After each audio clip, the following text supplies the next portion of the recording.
Тэнгэр уулын оюун моргилыг одоо нэр нь өөрчлөгдсөн болохоос жинхэнэ нэрнүүд Жингис Жокуу ус. Тэнгэрийн дандаа их ус гэсэн үгтэй тэнгэрийн их ус. Тэнд Бартан гол гэж бий, Нарийн гол гэж бий. Тэгээд тэр нутгаар нутгад явсан монголчууд ийм сайхан дууд баярлалаа. Сэтгэл хөдлөж. Яг би та нартай ярих гэсэн зүйл юм ээ. Танайгаа чигээгүй өчигдөр баста уусгаж байгаа. Яг болчихгүй шүү дээ. Хүмүүс янзбүрийн зүйл сонирхож сонсох юм да. Яг одоо нэг монголчууд задуу үеийн хойч үеийн бид юу бодож явах вэ гэдэг.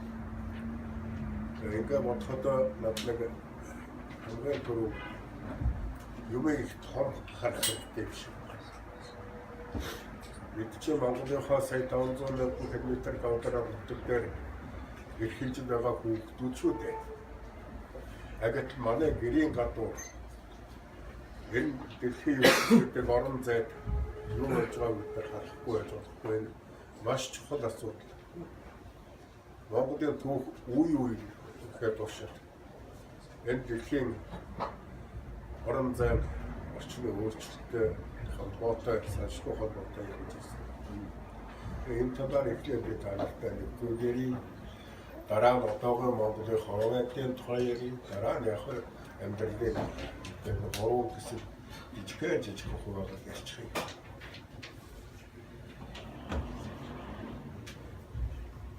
Таадрын ихэн залуучууд байна. Чимээсээ завцууд биднээс тэгээд юмц уусууд гэж хэлэх юм битээ. Одоо миний хувьд үстэй 8 дахь төрийн юу гэж байдаг. Заримдаа одоо суулгын 8 төрийн үстэй жаваас хаш. Дэлхийд юу болж байна вэ? Дэлхийд хүний санаанд агтангүй өөрчлөлт болж байна.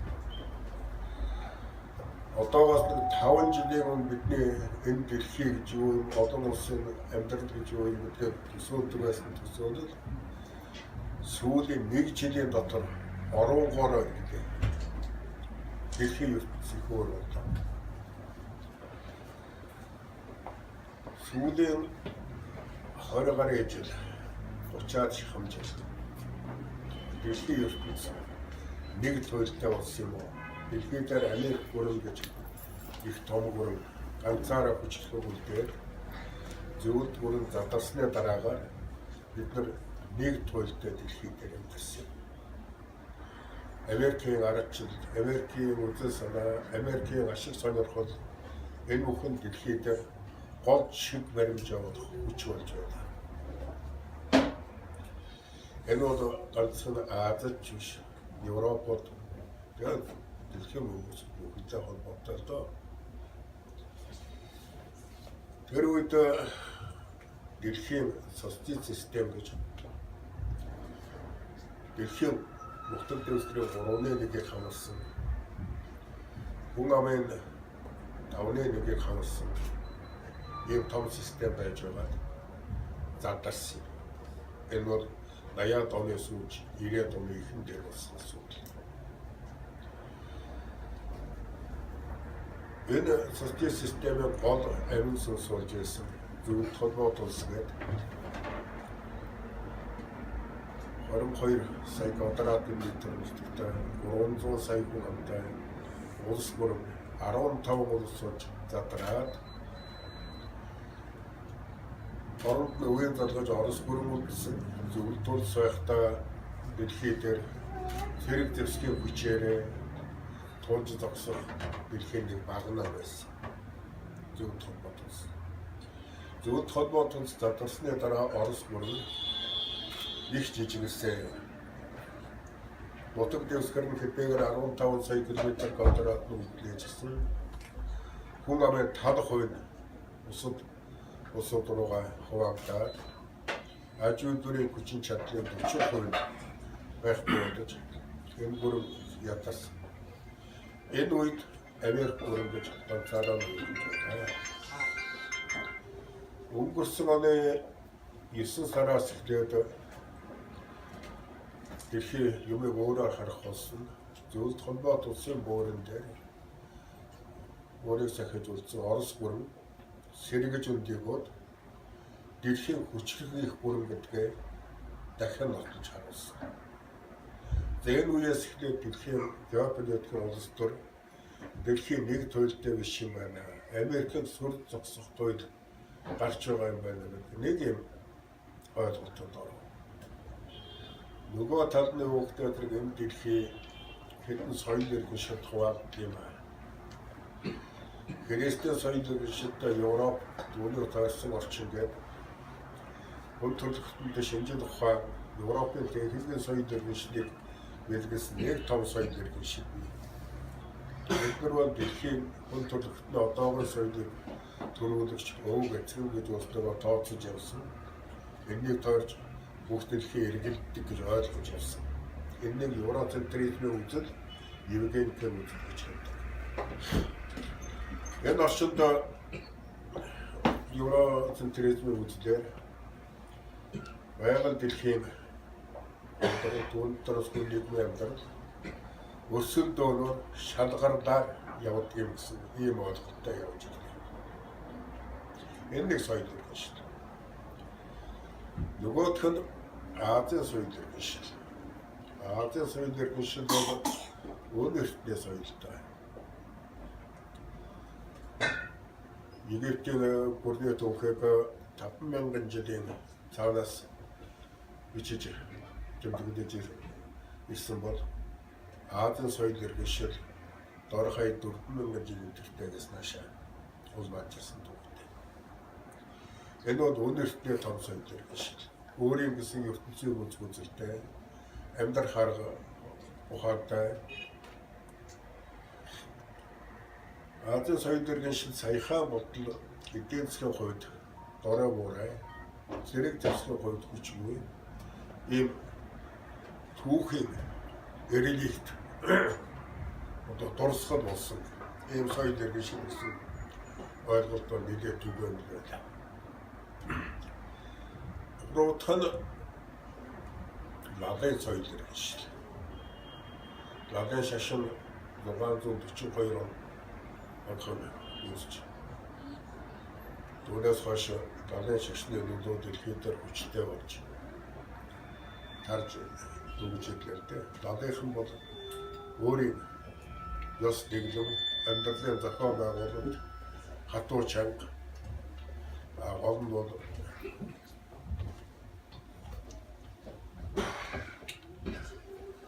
Тэнгэрийн төдийхээ тэр дамбандор нэгдэж явдаг ийм соёл иргэн шил.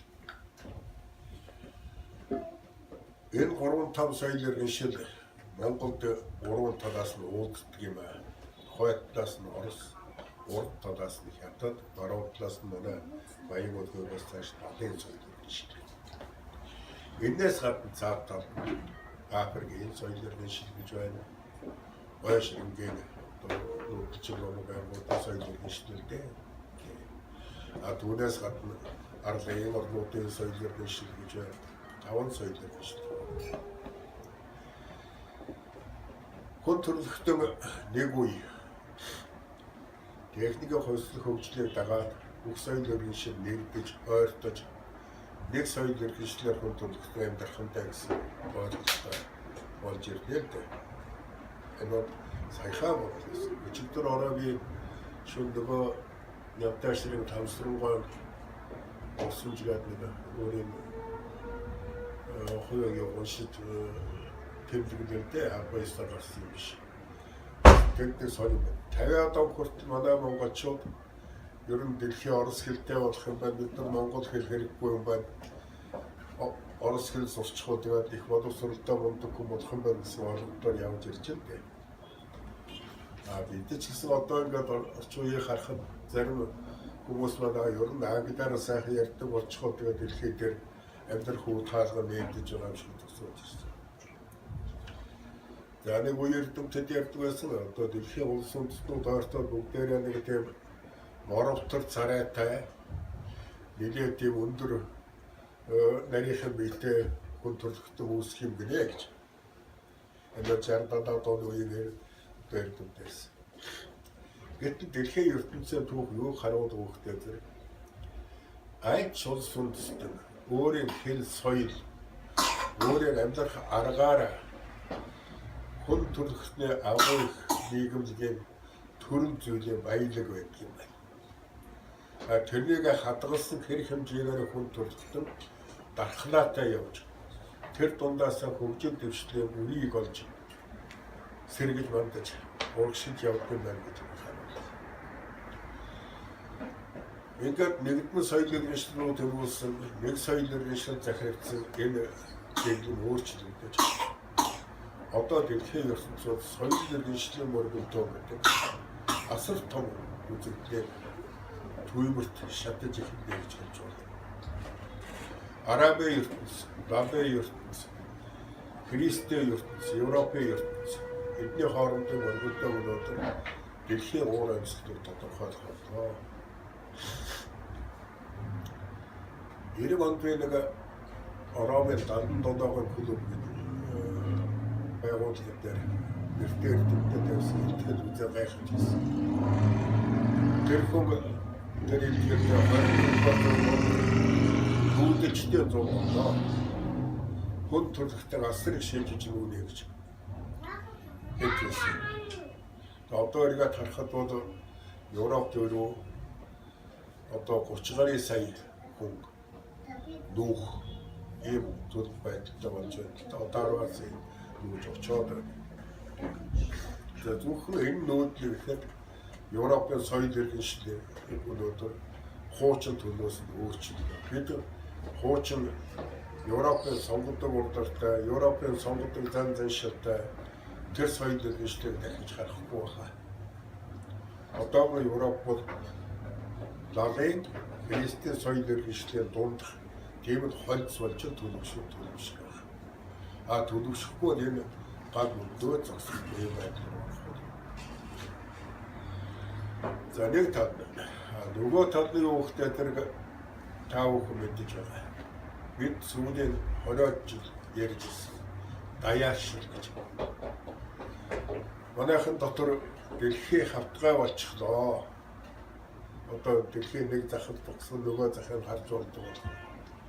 Би дэлхийн хүн боллоо гэсэн ойлголтоор нэгэн түгээмэл явж ирлээ л. Одоо манайхан зарим ухаантай өөрийгөө харуулах гэдэг улсууд дэлхийн хавтгай гэж ярих их дуртай шүү дээ. Гэтэл амьдрал юу харуул өгөхөд дэлхийн өөрөмтийг ярив. Баруун тийшээ хэд явбал чи зүүн тийшээ тойроод ирлээ. Зүүн тийшээ явбал баруун тийшээ хүрээд ирнэ гэдгийг харуулна. Нэг тал. Нөгөө тал юу харуул өгөхөд тэр даяаршлыг үзэл. Даяаршлыг нэг номлол гэдэг хэд дэврэгсэн үзэл байж байгаа. Хүн төрөлхтөн шинжлэх ухаан технологийн нэгдмэл орчин, мэдээллийн нэгдмэл орчинд орлоо. Энэ бол бүх юм нэгж ирэх юм болно гэсэн үг биш ээ. Монголын уртын дуу хизээч Европын дуудаад явж чадахгүй тэр. Монголын мачид шиг дэлхийн аль ч үзэгт болоо бичээрээр ингээд болоод амьдраад явж чадахгүй. Тэгэхээр даяаршил гэдэг маань цаана бас дан тутахтай байсан юм байна. Энэ даяаршлын үдтэй цаад талд нь неолиберализм гэж. Бүх юмыг эрхчлөө хүний эрх гэдэг ойлголтод хунаж аваачаа. Ардчлалын тогтолцоо гэдэг нэр томьёоны ардан тэрнийг халах авчнаад улс бүрүүдэд тулгаж иржээ. Энэний цаад санаад аль нэг улс бүрийн үндэстэн нэгдмэл нэгдхэн байх чадварыг өсгүүлээд ашиг хонжоолох гэсэн дэлхийн том баячуудын ширээн дээр тавтай зоог болгож тавих. Энэ сонирхол болж байна. Энэ өнөөдөр дэлхий дээр ийм болоод даяаршлын их давлгаа ухралтанд орлоо. Энэ бол нэг том. Дэлхийн улс төрүүдийн амьдрал Дэлхийн 2-р дайны дараа тогтсон дэг хуваараар явж ирсэн л дээ. Энэ 70 гаруй жил явлаа. Нэгдсэн үндэслэл байгууллагын дэлхийн байгууллага, аюулгүй зүйлийн байнгын 5 орн, түүний 2 гишүүн манай 2 талд байдаг. Орос, Хятад 2 хуучин зөвлөлт. Америк, Англи, Франц. Энэ төвшөлд хэрэгцээ тохирсон 8 тохироо дэлхийн бүс нутгийн амьдралыг хуваарийг тогтоож ирсэн. Зүүн холбоот улс задарсны дараа зөвлөлтөнд нөлөөний бүснээсэн зүүн Европын орнууд зөвлөлтөнд нөлөөнөөс гарч баруун Европ руу чиглээд Герман улс хуваагдмал байснаа нэгдээд дэлхийд улс төрийн шинэ газар зүйн зураг хийсэн.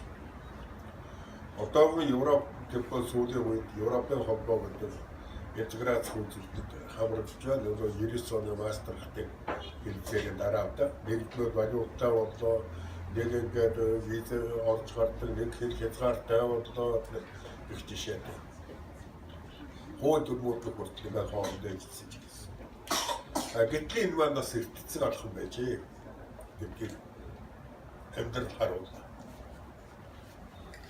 Их Британи Европын холбооноос гараад ирчихлээ.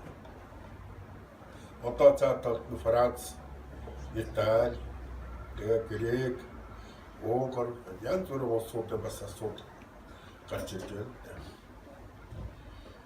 Тэгэхээр энэ даяаршил тэр дэлхийн 2-р дайны дараа тогтсон геополитикийн зураг өөрчлөгдөж эхэллээ. Одоо эд дэлхий дээр яригдж байгаа асуудал их гүрнүүдийн хооронд дэлхийг яаж дахин хуваах вэ гэдэг асуудал яригдж байна. Их гүрнүүд гэдэг нь тоо нэгцүүлсэн. Их оруулсан. Америк их гүрэн хээрээ байна. Орос орнын их гүрэн бонгод сэргээд босоод өндөгөөд өөрөө нотлоод зогсож гараад ирлээ. Урд нь ядуу буураа яасан Хятад орн. Өнөөдөр эдийн засгийн хүчин чадлаар Америкаас давлаа. Америкт тал хэлэхдээ Хятад одоо бидний гүйцэж байна гэж хэлж байгаа. Хятадын засгийн газар коммунист намын 2 жилийн өмнө бид нар дотоод үйлдвэрлэлээр Америкаас давлаа гэж зарласан. Одоо Хятадын юан дэлхийн валют болох үндэстэй байлаа. Тэгээ олон улсын валютын сан өнгөрсөн жил Хятадын яаныг дэлхийн нөөц валютанд одоо хүлээн зөвшөөрлөө шүү дээ. Юаны хажууд, долларын хажууд юан гэдэг дэлхийн валют гарч ирж байна. Хуучин доллар ганцаараа дэлхийн баярхаж байхад дэлхийн эдийн засаг амьдрал бүгдээрээ Америкийн гарт ирсэн. Их сонирхол доо. Америкийн өрөнд одоо 19 их 80 доллар. Дотоодын бүтээгдэхүүн 17 их 80. Тэгээд Обамагийн үед 9 онд Америк улс төлөв дийлэхгүй дампуурах нэ гэж баахан шууглаа. Үндсэн нийт бүтээгдэхүүнээс давсан өртөө. Янз бүрийн өрн. Одоо жишээлбэл Хятад гэхэд 1 их 80 300 тэрбум долларын өртөө юм Америк. Америкийн засгийн газар үндэс асуудалд авсан байхгүй л облигац. Тэгсэн тэр үед Америкийн банкны төв банкны тэдний холбооны нөөцийн сан гэж хэлсэн өдрөөр хэлсэн гэж. Тэдний захирал насан туршдаа гэсэн мондог өнгөн бий. Криспин гэдэг. Аавн Криспин. Тэгсэн тэр үг 9 онд хэлдэг. Америкийн дампуурнууд гэж яриад байх юм.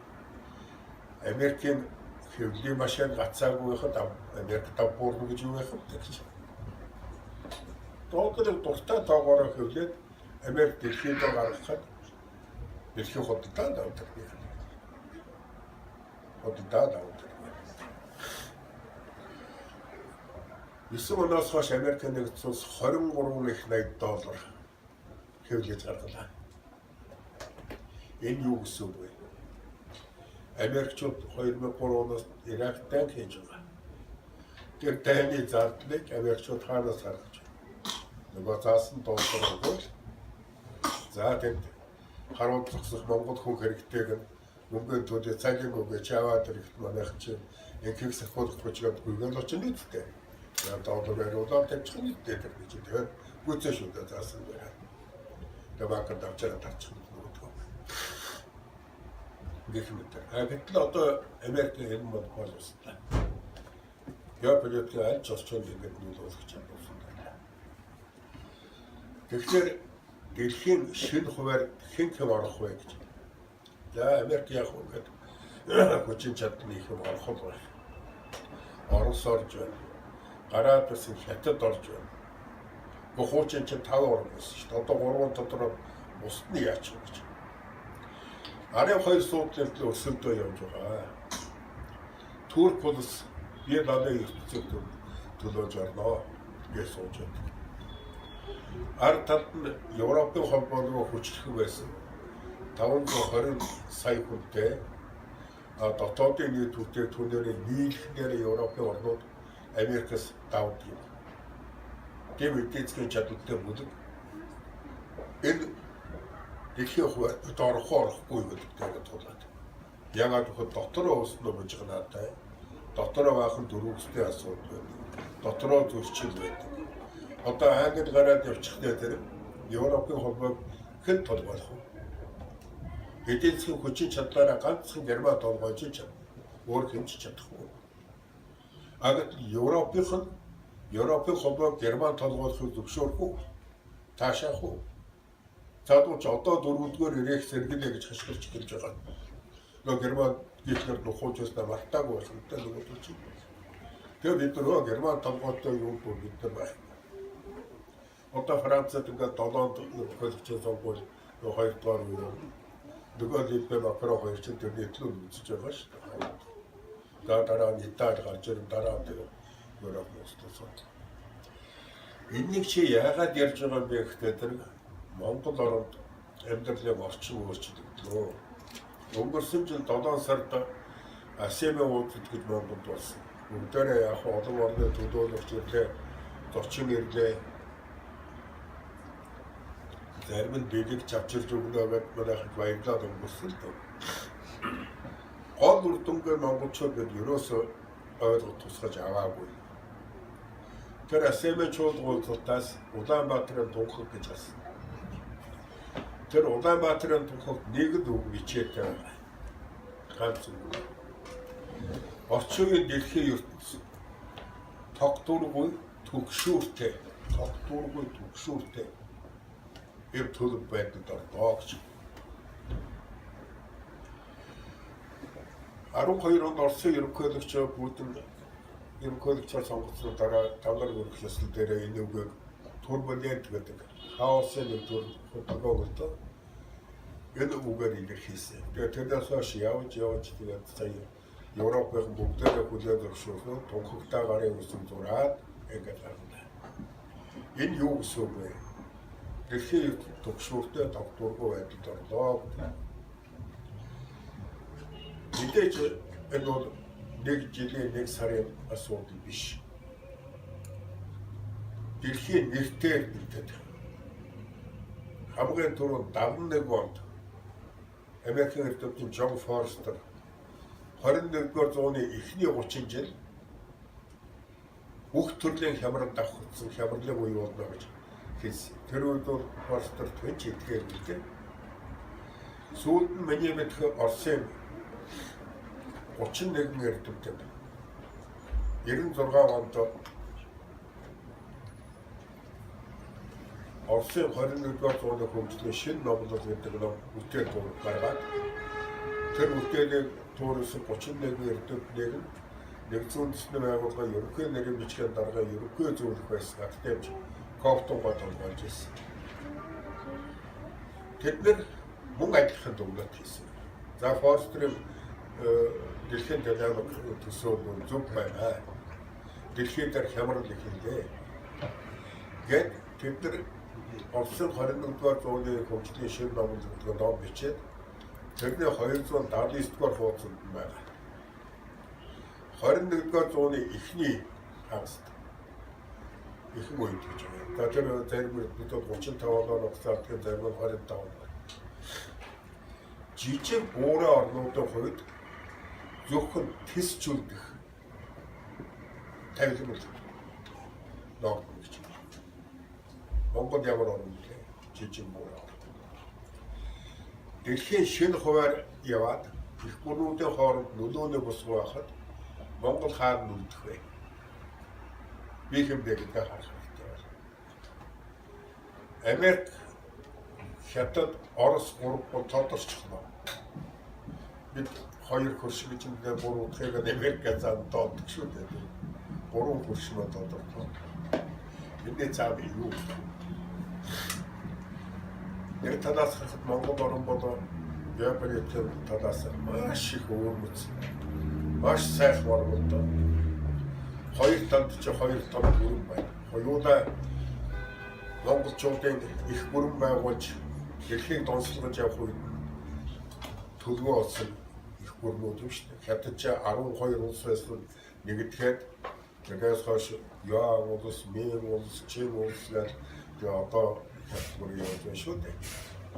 Орос чинь 62 вант улс байсныг нэгдэхэд Москвагаа вантан захируул монголчууд өгснөөс болоод Орос бүрэн үсээд манай хойлтанд битүү хүрээлт дунд нь бид нар байдаг. Биднийг тойроод урд талдаа өөрөө Монгол уйгур Шинжаагаад хойд талдаа Уранхай бүрядгээд бүр баруун талдаа ойрдог алтай хязгаарч ойрдог бүднээр тулс гэж байсан. Монгол хүрээлттэй гадна талд. Өөрөөр хэлбэл одоогийн Монгол нэг талаас харахад чинь өөхөн доторх бүр өндгөн доторх шар шиг. Гаднаас ямар нэгэн цэрэг дайны аюул нөмөрх тийм боломж байхгүй л да Монголд. Нөгөө талаас харахад монголч хоёр талдаа хавчилсан. Одоо дэлхийн шинэ хуваар аль тавган дээр суух вэ гэдэг асуудал гарч ирж шүү дээ. Энэ бол Монголын хувьд зээг тойрж гарахгүй байна. Нөгөө талаас нь Эдгээр хэлээ Монгол 3 соёл иргэншлэн уулзуулбар байдаг юм шүү дээ. Бид чинь буддийн соёлтой. Хятад буддийн соёлтой. Орос христийн соёлтой. Баялгүй бас цаашаа Казахстангаар лавын соёлтой. Бид чинь буддийн соёлтой орн 3 соёлтой. Энэ 3 ертөнцийн уулзуулбар байна. Монгол орн өөрийнхөө соёл, өөрийнхөө оюун санааны би даасан байдал тусгаар тогтноо хадгалж үлдэж чадахгүй гэдэг. Эсвэл энэ 3 соёл иргэншлэг аль нэгийг дагаад ингээд өгөрч байгаад хэлчгүй, соёлчгүй уусвал хүндэстэн болох уу? Нэг зүйл надад сэтгэл зовоод юм. Дэв гомлоогоо байхад үеийн асуудалтай.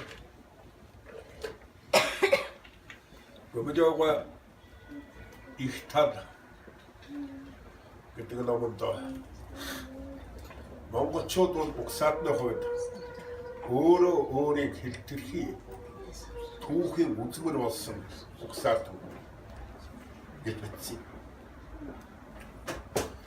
Англид их нэртэйгдэн Арнольд Томби соёлын шүсүүд гэдэг. Түүхэн ухаархай номонд Монгол бол мөксөн соёлын шилж. Бид хэмбэ гэдгээр өдрөөс асуух хэрэгтэй. Бид монголчууд өөрийгөө таниад би өөрийн хэлтэй, соёлтой, амьдрал харгатай ийм угсаат үндэс тийм шүү гэдгээр бид ойлгоод тэтгэх чадахгүй гэдэг асуудал зайлшгүй байна. Чадах ёстой гэсэн хариулт гарах хэрэгтэй. Тэгээ энэ бүхнийг бодоход бол одоо монголчуудын залуу үе, та нарын үе амьдралыг өөргөн харах цаг болж байна. Бид чинь урд нь ингээд зөвлөлтийн нөлөөнд байхдаа зөвлөлтөө юм бүхэн сайхан гэж шүтдэг байсан. Одоо Америкийн барууны соёл иргэншлийн юм бүхэн сайхан гэж шүтдэг болж байна. Монголын юу вэ? Бид юугаа авч яаж явах вэ? яаж амьдрах ёстой. Энэ асуудал. За миний ярих гэсэн нэгдүгээр зүйл. Хоёр дахь нь за Монгол улс одоо яаж байна гэж хэн болчих вэ? 90 оноос бид чинь социализмын хүүхдүүд, социалист орн улаан коммунистууд байлаа шүү дээ. Коммунист хүрээлэг орж байсан. Энэ хүмүүсүүд төрийн өмчийн хүрээнд ажиллаж сурсан, амьдарч сурсан, сургууль төгсөнгүүт төр ажилд хуваарлдаг, багшийн сургууль төгсөөж сономд очиж багш хийгээд дуудаачийн сургууль төгсөн бол тэр соёлын ордонд очиж дуулгаад хуваачих. Тэр хуваараар амьдарч сурсан. Өөрснөө бид нар социализм үед амьдралдаа хариуцах, амьдралдаа өөрснөө авч явах тэр чадвараас мөхстэй үлдсэн усуудтай энэ нийгмийн инженерчлэлийг нэг гол үр дагавар нэг гэж хэлдэг. 90 онд дарчсан хувьсгал болсон. Монголчууд бүгдээрээ хөрхөд дүрж босоод зайн дарамгүйлагч дэглэм гэдгийг нийгмийн нэг үзлээр ноёрхож байдаг улс төрийн тогтолцоо хавьяа. Эрхчлөөтэй болёо. Дэлхийн хүн шиг хүн төрөлхтөн шиг сайхан амьдрал мөрөөдсөн. 90 оноос хойш Монгол орн танигдшгүй болсон. 90 оны арчсан хувьсгалын үндсэн зорилтууд болох. Монгол хүн үзлийн, өмчийн эрхчлөөтэй байх. Иргэний эрхээ эдлэх. Энэ бүхнийгүүд үндсэндээ биелээ оллоо. Малчид маань социализмын үед мэхийдтэй зүтгээд 20 хэдэн саяас илүү давдгүйсэн мал одоо 60-70 сая болчихлоо. Газар тариалангаар идэхүү хэмээн бид чинь бэлтгээд одоо бүгдээрээ ингээд авч чаддаг бол орон сууцаа өмчлөөд авчихлаа. Өөрснөө хувийн аж ахуйн эрхлэлээр болчихлоо. Гадаад дотоодууд чөлөөтэй явдаг болчихлоо. Гэх мэтээр ингээд тооцоо сайхан. Гэхдээ энэ сайхан өнгөрсөн сайхан. Арчсан хувьсгал 90 онд өрнөд 2005 оны үеийнхэд 15 жилийн дараа үндсэндээ эхнийхээ шилжилтийн зорилтуудыг шийдээд Монголын эдийн засаг нэлээд тогтворжоод төсвийн алдагдaltaгүй болоод гадаад худалдаанд алдагдaltaгүй болоод ер нь монголчуудын амьдрал төр үед нэлээд төлөвлөгөөтэй алхам алхмаар дэшиж эхэлж байсан би. Гэтэл сүүлийн 10 жил бид огт нүүр замаар явж ирлээ. Энийг харахгүй байна. Хэн хөрөнгөтэй мөнгөтэй хүмүүс байна тэр төрийн эрх мэдлийг олж авдаг. Хэн төрийн эрх мэдлийг олж авсан байна тэр төсвийн амыг тусгаж байгаа дөрөв нийгмийн хөрөнгөнөөс илүү хөрөнгө хүртэх. Ийм замаар явдаг шүү. Зэрэг бид нар янз бүрээр нэрлэдэг. Янз бүрээр.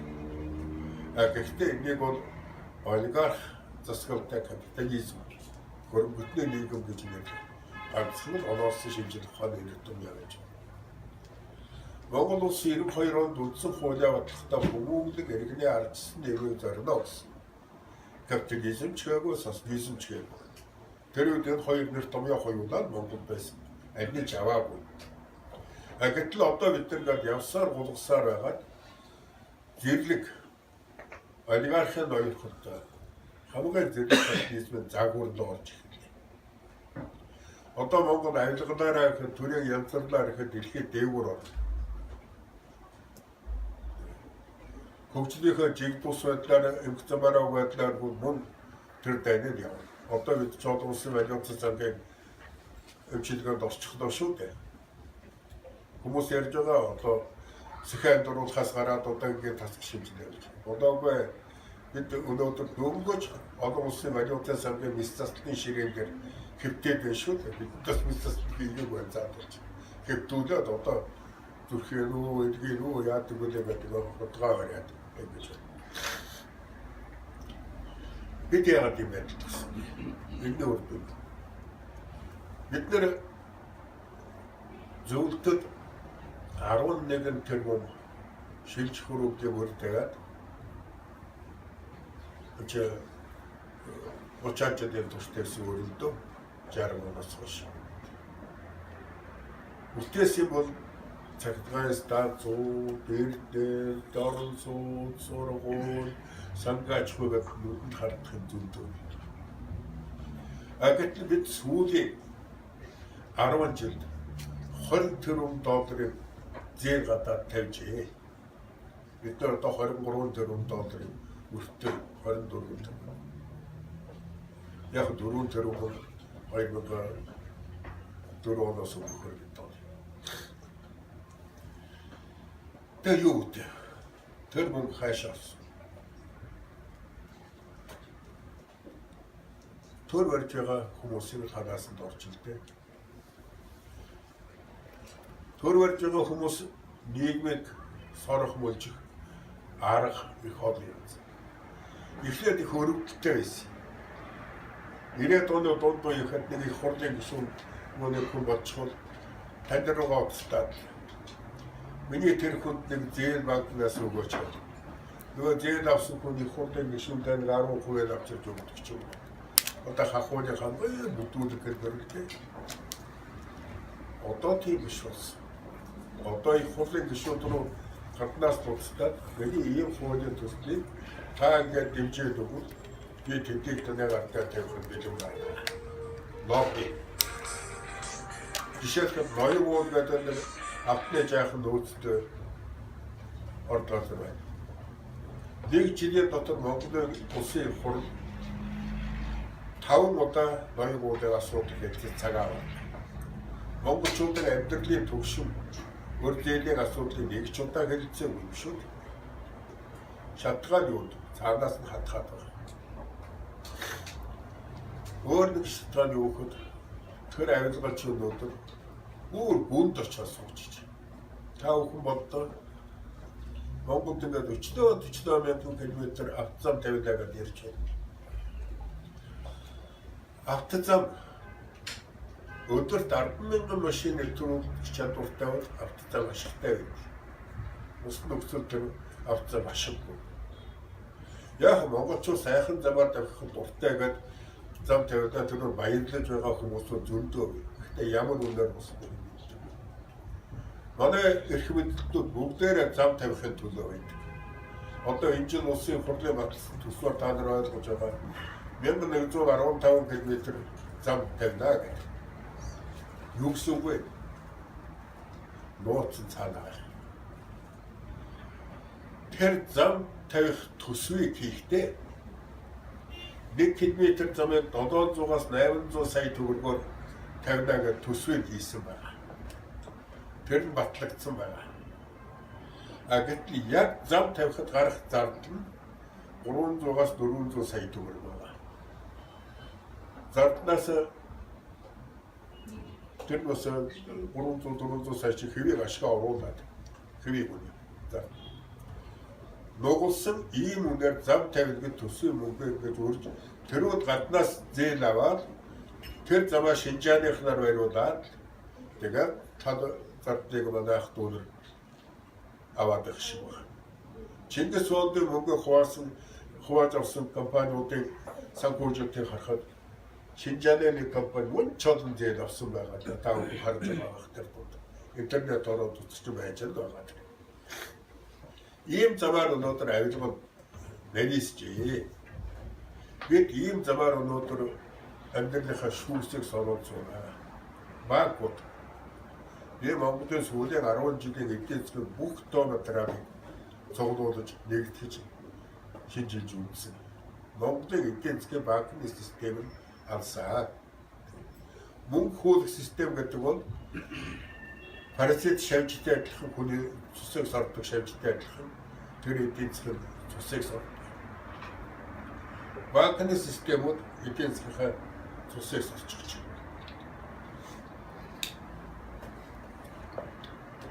Хятад банкны зээлийн дундчгүй жилийн 526% байна.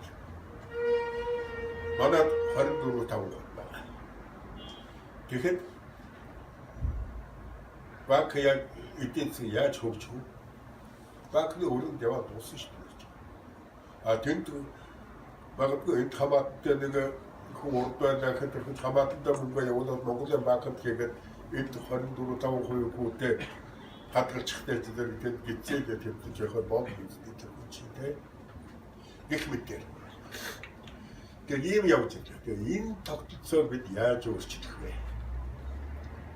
Энийг яах вэ гэдэг асуудал Монголын хоёр дахь асуудал. Үнийг дурж байгаа. Бид 92 оны үндсэн хуулийг батлахдаа засгийн бүх мэдл ард түмний гарт байна гэсэн заав төвд хийж өгсөн. Гэтэл одоо засгийн бүх эрх мэдл баячуудын гарт байна болж байна. Яагаад юм бэ? Манай бүддийн сургаалт чинь зовлонгоос амьд ирээгүй шалтгааныг ажилладаг биш үү? Тэгэхээр шалтгааны үйл байна үхтэл манай их хурлд очиж байгаа, манай сайд болж байгаа хүмүүс бүгд улс төрийн намаар дамжиж очиж байгаа.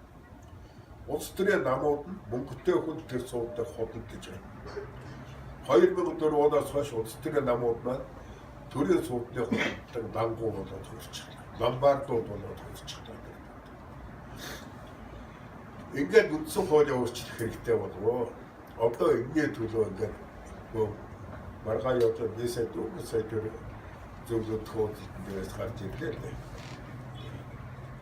Ганцхааргүй төрийн бүх эрх мэдлийг ард түмэндээ өгөө. Нам дамжсан 76 хүн биш. Намаас гадна тусдаа сум бүрээс, хороо үрээс сонгогдсон улсын их хурлын гишүүд 330 сумтай 159 хороо байгаа. Ингээд их усрээд 500 хүн байна. Энэ их хурлын гишүүд тэр ерөнхий сайдаа тавьдаг. Тэр засгийн газраа байгаа. Тэр хууль тогтоох хурлаа. Манай намуучин тэгдэг шүү дээ. Пропорционал систем шилж явж. Намаас нэр төвшөөсөн хууль тогтоох хурлд орж. Ард түмнээс авсан намуудын чансаагаар тэр хууль тогтоох хурал суух улсуудыг их хурл шалгаад өчөлөг авилагч мөн үү? Чөлөг офшор данстай хүн биш үстэй чи. Нөгөө төсөөс мөнгө эцэг гэдэг нөхөр чи мөн үү гэж асууж байгаад байх юм бол тэр их хурл руу чинь баячууд бүх хууль тогтоох хурал руу баячууд бүх болж байгаа. Ийм хувилбар одоо яригдж байна. Гэхдээ энэ хувилбар явах маш хэцүү. Цагааны зөвлөх уулзалтанд сууж байгаа материалыг үзсүүх. Одоогийн байгаа байдал улам гүнзгийж бол харин ч ерөнхийлөгч ард түмэн сонгохоо болоод 76 хүн ерөнхийлөгчөө сонгодог болох юм байна тийм. Бүр амар бол үстэй. Сүүлийн Монголч одоо 90-аад оны захирны галтгоноос гарч ирсэн хүмүүс ерөнхийсэд болдог боллоо шүү дээ. Бид нар харж байгаа юм. Их хурлын ардс намын хурлд байгаа бүлгэн амар жаргалын ерөнхийсэд болгоёг 100% санал нэгдээд нам дээр очих гэх байна. Одоо цаашаа сайхан билгийг 58-аар тавьчихсан шүү.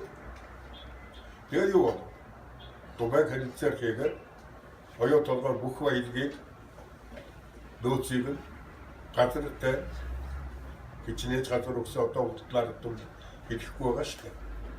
Дубай банкнд барьцаа болгож тавиад тэр зээнээр нь Ирак аваад ирчихсэн. Гадны захиалга шүү. Өөрөөр хэлбэл Монголын үндсэн хуулийг ард түмний эрх ашиглалтыг өөрчлөх үү? Аль эсвэл гадны баячуудын хөрөнгө оруулагч нэрлэж байгаа тэр өөрчлөлтийн эрх ашиглалтыг өөрчлөх үү гэдэг санаа зам дээр одоо зогсож байна. Энэ иргэн хүмүүрийн маш чухал оролцоо хэрэгтэй, идэвх хэрэгтэй, дуу хоолой хэрэгтэй.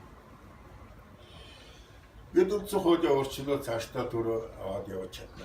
Бид одоогоор харахад 90 онд бид 3-5 зорилтойсэн. Нэг нь социализмаас салаад тул төрхтний нийтлэг зам баримжааж явъя гэдэг. Энэ замаа бид нар сонгож аваад тэгээс үүдэх хэвээсээр байгаа энэ зам олигарх капитализмд орчихлоо. Хоёр дахь нь тусгаар тогтнолоо бүрэн эрхээ жинхэнэ утгаар нь авъя. Нэг ч Монголыг 17-д ерөнхий сайд 21 оноос хойш тоолох юм бол. Юу 11 оноос хойш тоолох юм бол 11-нд хүний гарт алуулсан шүү дээ. Хадаац байна. Хамгийн сүүлд зэдэн болгоо хойд яаж хороосноо дээрээ харж энэ оршуулгад нь орсон гэсэн. Гадны гарт хууль яаж байхад бол улс орн өөд. аль чардуу нөхөө зяаныхаа жолоо өөрөө гартаа барьсан. Энийг бид тусгай тогтмолж. 90 оны хойшлоор бид нар улс төрийн тусгай тогтнол болсон эдийн засгийн бас чамга алхах гэсэн. Гэтэл эргээд одоогийн байдлаар бид нар эдийн засгийн тусгай тогтнол бүрэн алдлаа. Орос улс ихэд 90 онд Монголын экспортын 85% гэж байсан. Одоо 1% хүрэх болсон. 83%-ийг өмнөд хөршин зэлж байгаа. Өмнөд хөршин хараад байна. Сая дандаа намыг ирлээгээд тэгээд дургуулахад тас гэдэг юм хаахтай Монгол хажууд нь жичээрээ зогсож байна. Түрүүн ирээний хасныг давах хүн идэв шүү дээ. Өөрөөр хэлбэл бид нар хараад байдаг. Борлоо. Тэгээд гурав дахь нь бид нар дэлхийн ертөнцтэй Монгол нээлттэй харьцах гэж байна. Уучин бид чинь гадны ертөнцтэй харьцаж чаддгүй. Америктэй холбоо тогтоё харьцан явдаг зэрэг зөвлөдөг төвдгөө маа хооч хүлээж байна. Модон надад ч бас мэдэх байхгүй. Японтой кино харьцаад модон байна. Эдийн засгийн харьцаа байх. Одоо бол эдийн засгийн харьцаатай модод нэлээд өргөжж ирсэн. Гэтэл одоо бид нар хөгжлөөрөө эдийн засгийн чадвараараа тэрнээс дахиад хүндэрч байна.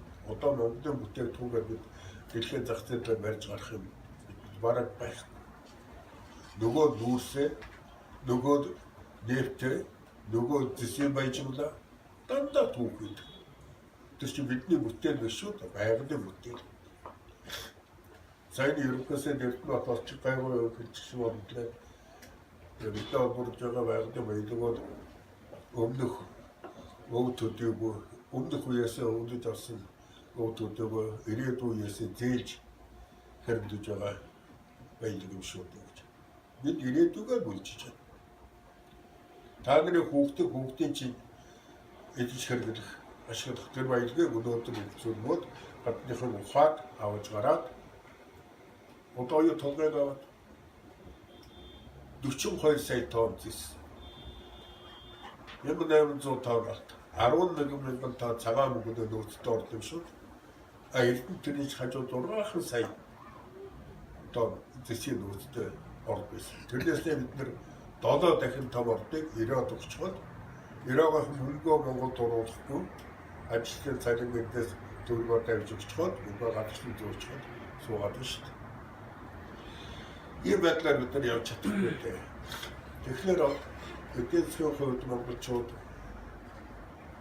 төрийнхөө тогтолцооны хувьд зайлшгүй эргэж харах тийм шаардлагатай болж байгаа. За гурав дахь одоо ингээд бид тавьдаг гэсэн. Монгол хүн одоо яах ёстой вэ гэж.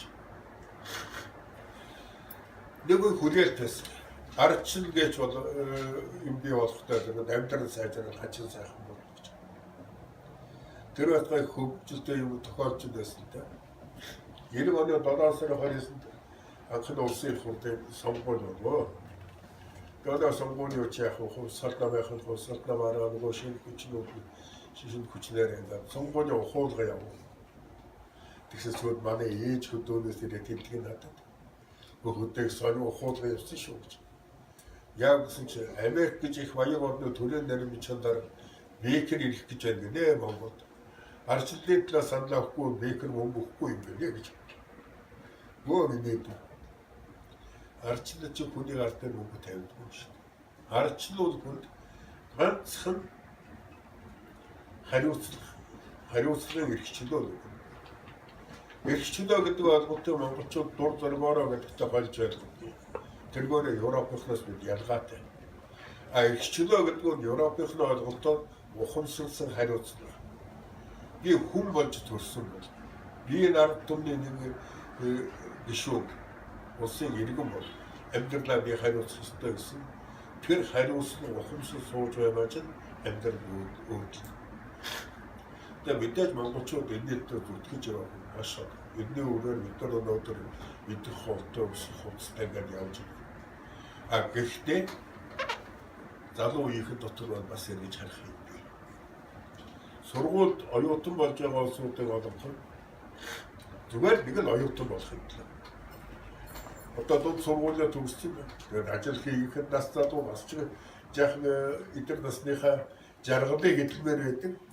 Тэгээд аав ээжийнхээ мөнгөөр сургуульд орчиход туун шүүтэй. Тэгээ гарч ирээд ажил байхгүй. Тэгээд өдөө очоод айгуу лангуу нэгээс үү. Тэгвэл лангуу нэг байсан бол 10 төгсөд лангуугаа нээн гэдэг гэж. Тэр дээр сургуульд мөнгө үрж аав ээжигээ зовоож явж яах вэ? Өөрөөр хэлбэл залуу хүн зорилготой. Дээд сургуульд орж байгаа бол би дээд сургууль төгсөөд ийм хүн ингэж амьдрал гэдэг чигээ гаргаад тэрнийхээ төлөө тэр дэх хэрэгтэй юм олж мэдхэд л хэвээр. А зүгээр дүн тавиулахад төлөө хүнд үзүүлэхэд явах тэр хэлж хэрэггүй юм шүү. Хөгжил гэдэг бол зүгээр баян хүнээ мөнгөтэй хүний өдөөл хөгжилтэй гэж хэлдэг, хөгжсөн хүн гэж хэлдэг. Хөгжил гэдэг бол бүтээх чадвар. Бидний өнөөдөр хөгжил гэж хөгжлийн илэрхийлэл гэж хэлж байгаа бүх юм эдэлж хэрэгж байгаа гар утас, компьютер, дээрнээс байгаа машин, онгоц, дроонууд, энэ химийн бүтээгдэхүүн, энэ гоё хөгжил бүгд хүн оюун ухааны бүтээл. Оюун ухаан эрдэм мэдлэг л хүнд хүч өгдөг бүтээгч. Энийг хэрэгж чаддаг тэр улс үндэстэн хөгжилтэй. А тэгэхгүйгээр би Америк залуучууд шиг сайхан машин унаад их сайхан гоё хувцлаад явах юмсан гээд энгөө тэр улс үндэстэн сүйрлээ замраа. Одоогор Монголын зовлон яагаад монголчууд ийм амьдралаас удаан дэшилж байна вэ? Хариулт ганцхан хариулт. Монголчууд бид хийж бүтээх чадвараасаа төрүүлээд баяжих гэж оролцсон. За магадгүй манай эрх мэдээлэл гол. Яг л жирийн малчин, яг л жирийн ажилчин багш сэхэтнүүд бол хийгээд өснө авдаг цагаараа амьдраад явж байна. Агт эрх мэдээлэлтэй улсууд баян улс болох гэж оролдоод төсвөөс чуулган хийсэн, төрөөс чуулган хийсэн түмнийхээ багш шүүсийг солж ирсэн. Энэс одоо бидний юм байна. Баяжих, хөгжих хоёр бол шал өөр асуудал. Баяжил гэдгөө чинь мөнгө зузаан байна гэсэн. Тэр мөнгөийг чи яаж ч олсон байж байна. Сүүлийн үед ингээд дэлхийн дээр янз бүрийн маргаал гараад ирээд за Трампыг гарч ирээд Трампыг янз бүрээр хэллээ. Гэхдээ би олон орны мэдээ авдаг л да. Орсын, Англи, Германы, Франц, Америк шүлгөө дөрөв зүйл интернетээр тэгээд тэнд харж явах лекцүүдээ цаана хийж байна. Одоо дэлхийн амьдралыг донслогож байгаа тэмцлийн цаад талд хэм байна гэж. Оросынхч, Америкч, Германыч ялгаагүй нэг гэдэг. Энэ тэмцлийн ардад хоёрхан баян бүлэг байна. Английн Ротшильдийнх нь, Америкийн Рокфеллерийнх нь. Энэ хоёр баячуудын группийг хоорондын тэмцлээр энэ дэлхийн амьдрал тодорхойлж байна. Эдний хоорондын тэмцлээр энэ бизнесийн алуурчид гэдэг ном бол ялангуяа сул буурай хөгжилтэй орнуудад шунлыг дэврээж хүмүүсийг тэр шунлыг дагуулж тэдний баялагийг цөмөх энэ бодлого чи явж байна гэдэг дээр ер нь дэлхийн санал нэгтэй болж байгаа шиг байна. Тэгэхээр Монголд ингээд хараад байхад одоо манайхан чи тэр сургууль сурсан энэ курс төгссөн гадны диплом хавцсан учраас хагас тутгаа гэдэг яриад төрийн албад бүлхэдгэлдөө бүгд наадуу чи зүгээр номлог мөнгөсөн адуурчтай номлог мөнгөсөн. Эдгээр цэг адуурчид Монголыг бол та нар алтан дээр суусан ойлгочин байна. Алтаа авах гэж байна. Тэгээд өнөөдөр өвдөөцийнхээ шарил хөлнөөгөө шарилтай ноён уулыг хүртэл ухах гэж сууж байна. Энэ шунал Монголд их өөргөцөө 21 он хүртэл монголчуудын бурхан шигдэг үндэстэн байна. 21 оноос хойш 90 он хүртэл нам шигдэг үндэстэн бол миний нам миний юм байна. А гэтэл одоо мөнгө. Тэр нам гэдэг бүлгэлний чи ард талд нь өнөөдөр мөнгөтэй улс мөнгөө барьчихад чи намайг дэмжиж их хурд дуруулаад өг. Би чамд одоо юм удаа өгч гэдэг юм байг. Эсвэл солонгос чамайг ажил явуулчихад өөрөө нөгөө тороо хоёугаа барьчихсан юм тусаж сууж байгаа. Монголын соёл иргэн шиг Монгол хүн оюун санааны үлэмжинд гарсан сүүлийн үеийн маш том гажуудууд мөнгө шид хүнзэл.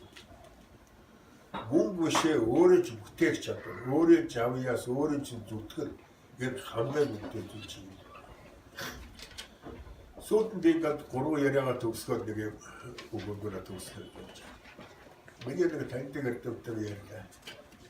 Олон улсын хуралд орсон чинь хоёр Япон хоорондоо ярилцсан эрдэмтэнтэй. Тэгээд тэр хүн хэлбэртэй гэдэг тэдэнд мэддэг хажууд нь сууж байгаа сонссон байна. Тэснэр өгөнд асууж байгаа нэ. Гэхдээ Монгол яагаад хөгжихгүй байна гэж. Тэгсэн нөгөө тийм нэлээд хайгаа байна. Арга байж өөрийгөө таниагүй юм чи. Бид Орос ах トゥ өнөр ихтэй дэрмэ би дүүчгээр хөнжлөөр өгөөд орчихдог. Одоо сүүлд хятадууд биднэрээ жаахан харахтай дэрмэ би сайн найзаагаар хөнжлөөр өгөөд орчихдог. Тэгээд Америкийг харахтай Америк шүтэж буйх гээд дагуул уураад үлдсэний нэг шинжимхүү байгаар ирдэг. Би Монгол гэж хэм бэ? Би нэг юм бодъё. Барууны хүн бол баян. Үнэхээр Америкт очиж чад $100,000 чамд өгвөл ихэнх нь бие багтаад байгаа гэж хэлэх байх л да. Монгол $100,000 200 сая төгрөг болно одоо тий. Тэгвэл их бай ажгүй хүн шүү дээ. Монголд тийм хүн байх. Зөв. Монгол хүн юугаараа сэтгэл баян явуулдаг вэ гэж. Монгол хүн нэг бодоход чигтэйхэн баян. Та нар боддоо тэртээ уулын цаахантай, тэнгэрийн хаяаны наахантай, өргөө цагаан гэрмийн юу гуурлаад нөгөө дод мороод хөдөө дутагтай гэж. Тэр нутаг, тэр уудан орон зай чи энэ хүний өөрийн ахгүй, өөрийн орчин. Тэрдээ тэр юугаарч дутаагүй. Агт бид энэ хүнийг чи үгүй учраас чи тэр гадаад пис гоёг авч идэж чадахгүй учраас чи ядуу хүн гэж ойлгох гэж оролдоод байгаа юм шүү дээ. Өөрөөр хэлбэл Монгол хүний сэтгэхгүй бид нар хэрэглээний нийгмээр болсон. Энэ аюултай гажууд хэрэглээний нийгмүүд бүтээхээс илүү хэрэглэхийг эрхэлдэг. Баяжхийг эрхэлдэг. Тэр Япон хоёр эрдэмтний ярьдгаар Монгол хүн би хэм бэ гэдгээд ойлгоогүй. Энийг ойлгох хэрэгтэй. Монгол хүн бол одоо төрөнхөн өвдүүлээр өөрийн баатарлаг туулах тэмцэх чадвараараа орон зайг эзэмших чадвараараа гайхалтай хүн шүү дээ. Тэгээд танад ойлгоо хөвөө юм яриа. 91 онд 90 оны өвдөө 91 оны ихэнх монголчуудыг гадаад явах паспортыг чөлөөтэй болгосон. Тэгээд цагдаагийн даргаас асуухандаа манайхаа хаагуур явж байгаа гэж. Монголчууд тэгж яг юу гадаад паспорт чөлөөтэй болсон манайхаа бичгийн хаалгуудаа байна. Тэгсэн нэг сарын дараа Африкт ногоо гошууд хүрч байгаа. 3 сарын дараа Чилийн галт газар төрсөн тууж байгаа. Монголчууд. Монгол хүн орон зайд сайн. Нөгөө нүүдэлчтэй чанартай. Монгол хүн хаач утсан энэ миний бие зохицол тасч амьдарч чадна гэж бодож явдаг. Энгээрээ бол шат Европын хүнийг энэ Монголд авчих юм болж долоо хороод толгоогоо бариад яачдээс зээл хүнийг хэн бодно шүү гэж. Монгол хүний сэтгэх чадвар гэсэн. Үнэ чинь зүүн баруун хоёр тарих. Зүүн талын тарих чинь дандаа хүнийг өдөөж шинэ юм бодож, шинэ юм гаргаж өөрөөр хүний ухааныг юу одоо бусны удирч гэж хэлдэг юм да. ном доо нэрнэдэг юм. Монгол хүний тархины зүүн тал нь илүү хөгжилтэй юм. Европын баруун тал илүү хөгжилтэй. Чи гүн заад би машинаар суугаад ийм таг дөрвөн 8 цаг ажиллаад машин гэрээдмээр ажиллаад Монгол хүн тэгж чаддгүй. Нөгөө зүүн тал чи энийг нь оролдоод үзүүл яг нь энэ мушгаад үзүүл яг нь айгуу би гадаа гараад нэг юм яадаг болоод тэгж чаддаг болоод. Өөр мөцөлтөө. Гэхдээ Монгол хүн оюун ухаан гэж. Үнэхээр гайхамшигтай оюун ухаан.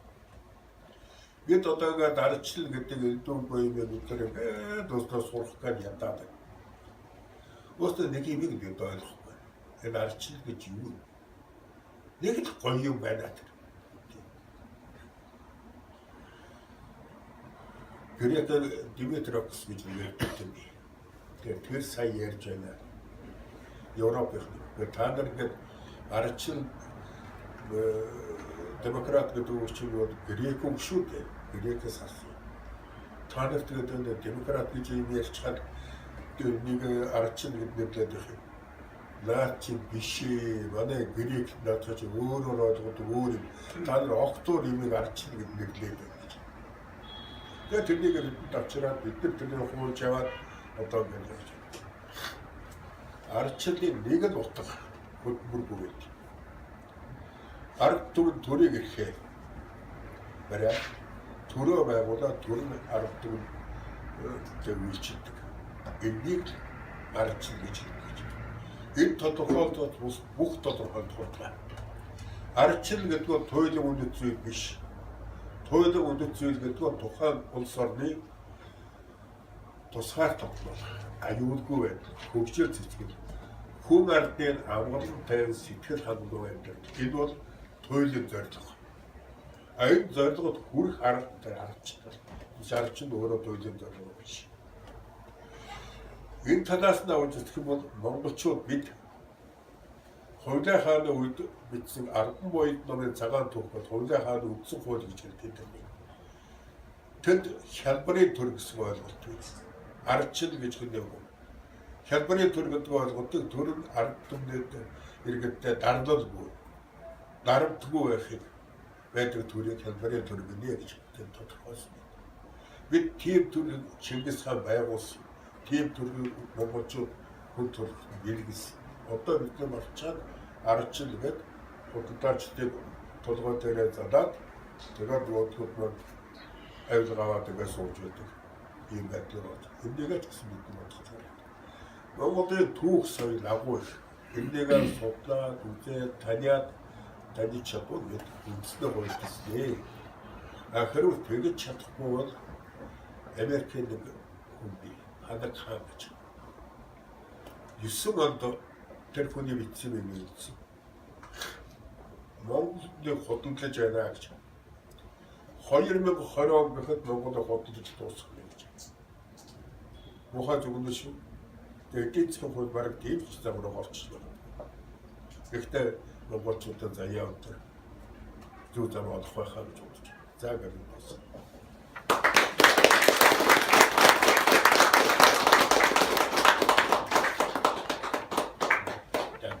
Сохом цаг нэлээд авчихлаа даа.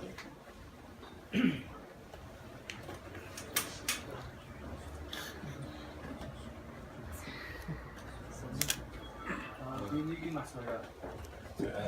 Бид анин томтой төрийн бус байгууллага. Радийн улс орныхоо одоо яг залуучуудаа өргөлийн үнэтэй тийм үндсэн зорилготой байгуулсан байна гэдэг. 2010 онд бид Улаанбаатарт алтрагын наадам болохыг тохиолдуулаад манай амин том төрийн бус байгуулах гэж ирсэн. Дараагаар нь одоо таныг өргөж бид нэг удаа дуулж байсан. Бид нөгөө соёлын төв өргөний бүгд намын санал руу орчихсан.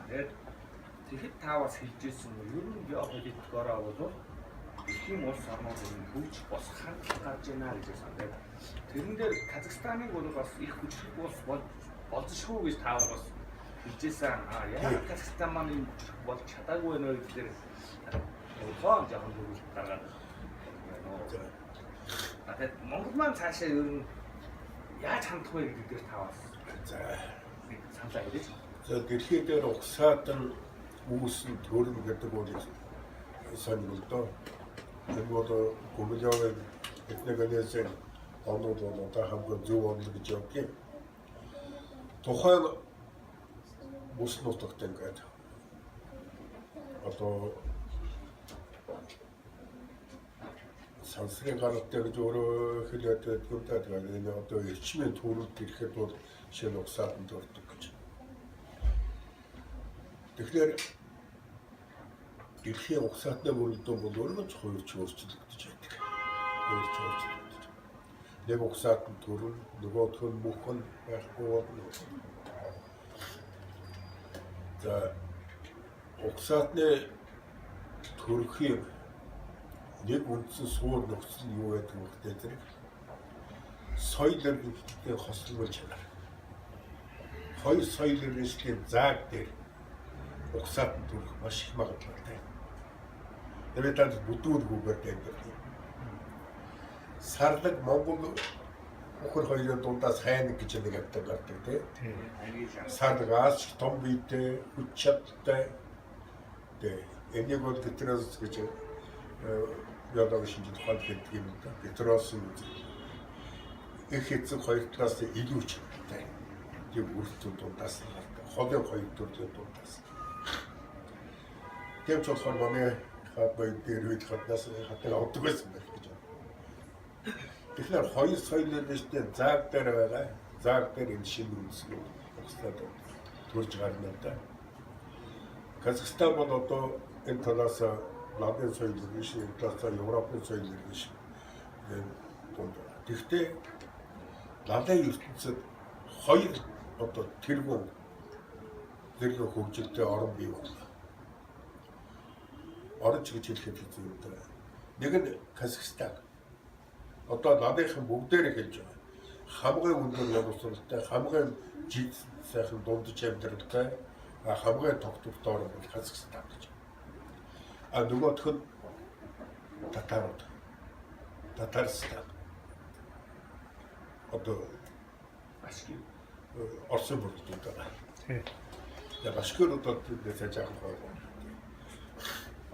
Тэгээд энэ бол яг Татарстаны хувьд бол ер нь гайхамшигтай хордог хөгжиж байна та. Нэг онцлог нь юу гэвэл Ельцний байх. Тусдаа гэрээр бус хоёр хүс үеийг нь шүү дээ. Татарстан Якут гэж Оростой тусдаа гэрээр нөгөө байрдан байна болдог баг эзэмшигтэй дээр. Тэгээд ийм ингэж хөгжиж чадаж байна та. Тэгээд миний бодлоор юу гэхээр тэр одоогийн казахууд гэдэг маань удам угсааны хатлаас бас их соёо. Эдэн дотор ч нэг талаас хэрээдүүд, усан хэрээдүүд. Нөгөө талаас зүгчийн удам их. Нөгөө талаас дээрээ хасчууд их холбог. Тэгээд ингээд бодоход бол энэ хоёр соёл иргэншлийн заав дараа энэ угсаат бол явандаа хүчлэгдэж гарч ирлээ. За Монголын хувьд гэх юм бол Монгол бид рүү хэлээ. Гүмлэвгаач гэсэн нэг өөрөө хэлтрэхээ түүхэн үзмөр болсон угсаат гэж хэлсэн. Гэхдээ Гүмлэвгааг бодъё. Өөрийн номлоор мөхөж байгаа угсаатан сэргийх нэг зам байд. Тэр угсаат өөрийнхөө соёл иргэншлийг хотын соёл иргэншилтэй эвцэлдүүлээд эерэг талыг нь тэтгэж чадвал тэр угсаат дахин сэргээд босож ирдэг. Монголчууд 20 дугаар зууны эхэнд яг сүлж байсан. Өвчөн, зовлон, удам, угсаат тэгээд хүний хүмамын өсөлт, зогсог байдалд орсон технологи бүхэн. Гэтэл Европын соёл иргэншилтэй нөгөө социализм ч одоо ачаар шиг хэлэхэд их хэцүү тэрний одоо жамаар бид нар үндэснийхээ соёл иргэншилтэй нийлүүлээ. Хослуулаад өнөөдөр Монголын хот газрын амьдрал гэдэг шал өөр соёл иргэншлийн санаа гарч ирсэн. Малчны соёл иргэншил биш. Хотын соёл иргэншил. Гэтэл хүмүүсээс сэтгэхгүй нөгөө уул устай бас нэгдмэлгүй байгаль орчны хэмжээстэй сэтгэхгүй юм байна. Та нарт өснө гэж урлагийн та нарт ажиллаж байгаа урлагийн сургуульд ингээд хамгийн тод жишээ нь ихэд урд байгаа монголчуудын Монголчууд онцгой урд байгаа шүү дээ.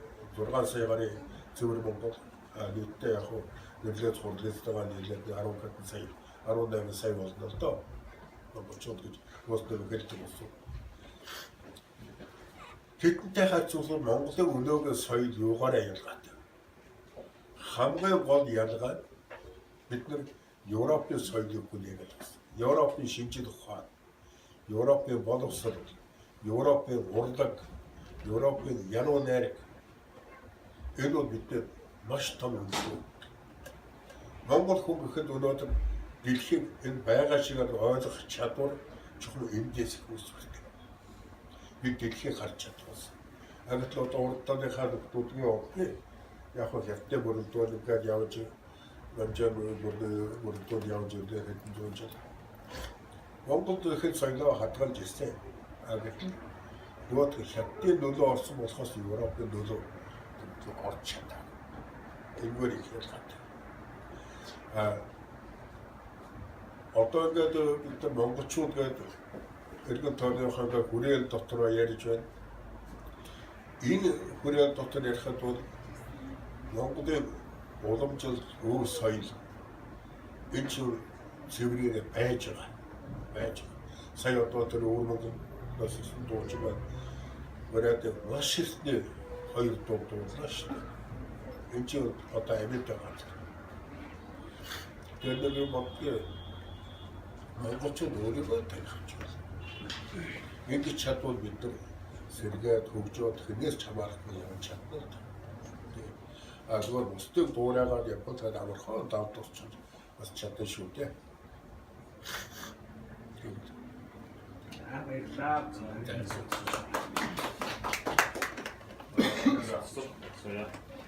Одоо дэлхийн одоо олон төрөлтэй болж хөрмөд тэгэхээр одоо дэлхийг эзэмхийг одоо өсөлдөж байна. Тэгээд одоо манай Монголын тусгаар техникийг одоо гол авч үзэхэд яг тийм гэрээ 45 оны гэрээ 40 төгрөг аюу одоо энэ талаар Орос Хятад Америк хоёр талбар юм ярьсан уу? Тэгээд хоёрдугаар тэр одоо энэ ажиглаад байхад үгээд Оросыг ер нь задлах тийм сонирхол яваад байгаа шүү. Одоо Америк Орос нь эргүүлээд Рустэйгээ авч үзэхийн тулд Холбооны ус дотор байгаа юм автоматуудыг үүдийн ус одоо хэрэг энэ Орос задлахаар одоо манай Монгол яаж нөхөж Наач маш чухал асуудал да.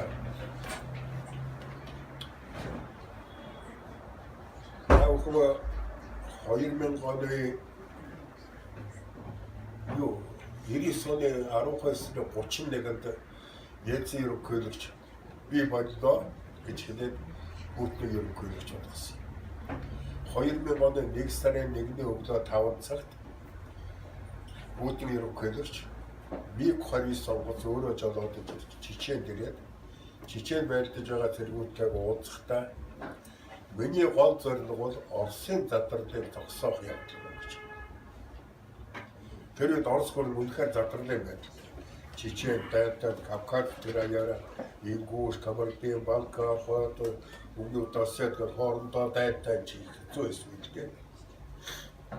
12 онд ерөнхийлөгч болох сэтгүүлчид асуулаа. За та бас тэгж хэлж байсан Оросын задралыг зогсоох зорилгодоо хүрсэн үү гэж. Путин ерөнхийлөгч хүрээгүй гэж хариулсан. Их гүрэн задрах юм гэж би, үтгэх юм гэж би. Энийг соёл. Монголчууд их гүрэн байж байгаа бид чинь задраад одоо энэ үлдээд явж байгаа голомттой шүү дээ. 1206 он Чингис хаан Монгол улсыг зарласан яг тэр хэлхээдгээр дотор одоогоо Монгол улс гаднаас авсан юм гэж гадах шаардлагууд өглөө шүү дээ тий. Тэгээд энэ соёл бод юу дээр 91 онд Америкийн төрөнөр бич одоо Бекертэй ярьсан хоёулаа. Асуулаад одоо таны Америкийн жаад явах төрийн бодлого ямар ч чигтэй гэдэг юм бэ? Бид бас тэрнийч ойлгох хэрэгтэй байна. Тэс Бекер надад соёл гэсэн. Тэрнийг өөр хүнтэй ярьдаг ч юм уу ч юм уу гадныханд хамаагүй хэлэхгүй л ёстой юм л да. За яг үдэ Америкт нэг үе дэлхийд их ноёрхож байсан одоо мундаг л байна. Гэхдээ явандаа Америк нөлөө муунаа. Бид Латин Америктайгаа зодолдоод тэгээд дуусна. Явандаа. Европын тэр Африктайгаа ноцтод дийлгчгүй үстэй. Африкийнх нэг гэж. Африкч Европын колонист ч гэж. За Азийн хувьд гэхэд зөвлөлт ингээд задарч тэр зөв тарай удаагүйсэн. Задарч хүнд байдаг. За хятадууд ингээд босоод та нар хятадуудтай яаж гардаг чинь бид. Тэгээ та нар одоодоо Японтой орхон явсан ч ойрын хэмжээтэй болох үедээ гэсэн шиг хэлж байсан. Тэгээс бол 96 онд Америкт очоод Вижнинскийгээ төрөөр бичиж даргаасан өндөр өнгөн биелдэг. Оонцгод Вижнинский гар барь бодоод надад Гачамас хэлгээ болсон. Сандэж сонссон. Юу гэж би өчигдөр ороо Америкт телевизээр зөвд задраад нуудлаа одоо Америкт задрах цаг боллоо гэж ярьчихсан. Тэгээ хараалгаа сууж чи юу гэж. Тэгээ ихгүй технологи өндөр төвшин бай зэрэг зэвсгийн хүчээр гайгүй байлгуудаа юу задарнаа гэсэн чинь. За дэлхийд 5 удаа юм тохиолдсон. Ханган улсын импери гэж мөксөн, Ромын импери гэж мөксөн, Чингисийн импери гэж мөксөн, Английн импери гэж мөксөн, одоо Оросын импери гэж мөксөн. Одоо Америкийн задрах цаг болно. Хоёр том хүч ингээд нийлж байгаа нэг нь уултаар нөгөө дагаад унчихсан. Задрахад бол шалтгаан мэдхгүй гэж. Тэгээ одоо сая Трампыг сонгодог Калифорни тэр чинь залхуу байгаад зогсоод байгаа юм дээ тий. Задрал яваад гэдэг. Задрал гэж бол өөрийн жавтай. Их удаа нэг өдөр биш 100 жилээр үлдэж байгаа. Ямар ч байсан Путиний үед л Орос гүрэн бол хүчээ нэгдэхэд босоод ирч чадлаа. Орос гүрэн одоогоос 5 жилийн өмнө гэхэд 12 он. Наад бол чинь зэрэг зэвсгийн үйлдвэрлэлийн 65% гаднаас хамааралтай байсан. Юу 85%. Одоо тэрний доош 3 дахин буулгаад гаднаас хамааралтай байна. Одоо ч Украинаас хичээл танкерүүд бүрээ чи Харьковд хийдэг байлаа шүү. Их жишээ. Ир давдраг ч үлбэл өөрөөр тараад явсан ч тэгээд гаднаас хамаарах. Орос бол хүчээ авдаа. Орос гүрэн ойртоо тэсэх байх. Тэгвэл Путин дараа явах гэсэн. Тэрхүүс орсууд энийг ойлгож байгаа мэдээж байгаа. Амьдралаа дэвшлүүд сайжруулах чадвал Орос гүрний задрал нэг үе зогсон. Амьдралаа дэвшлүүд чадахгүй хэцүү байдаг.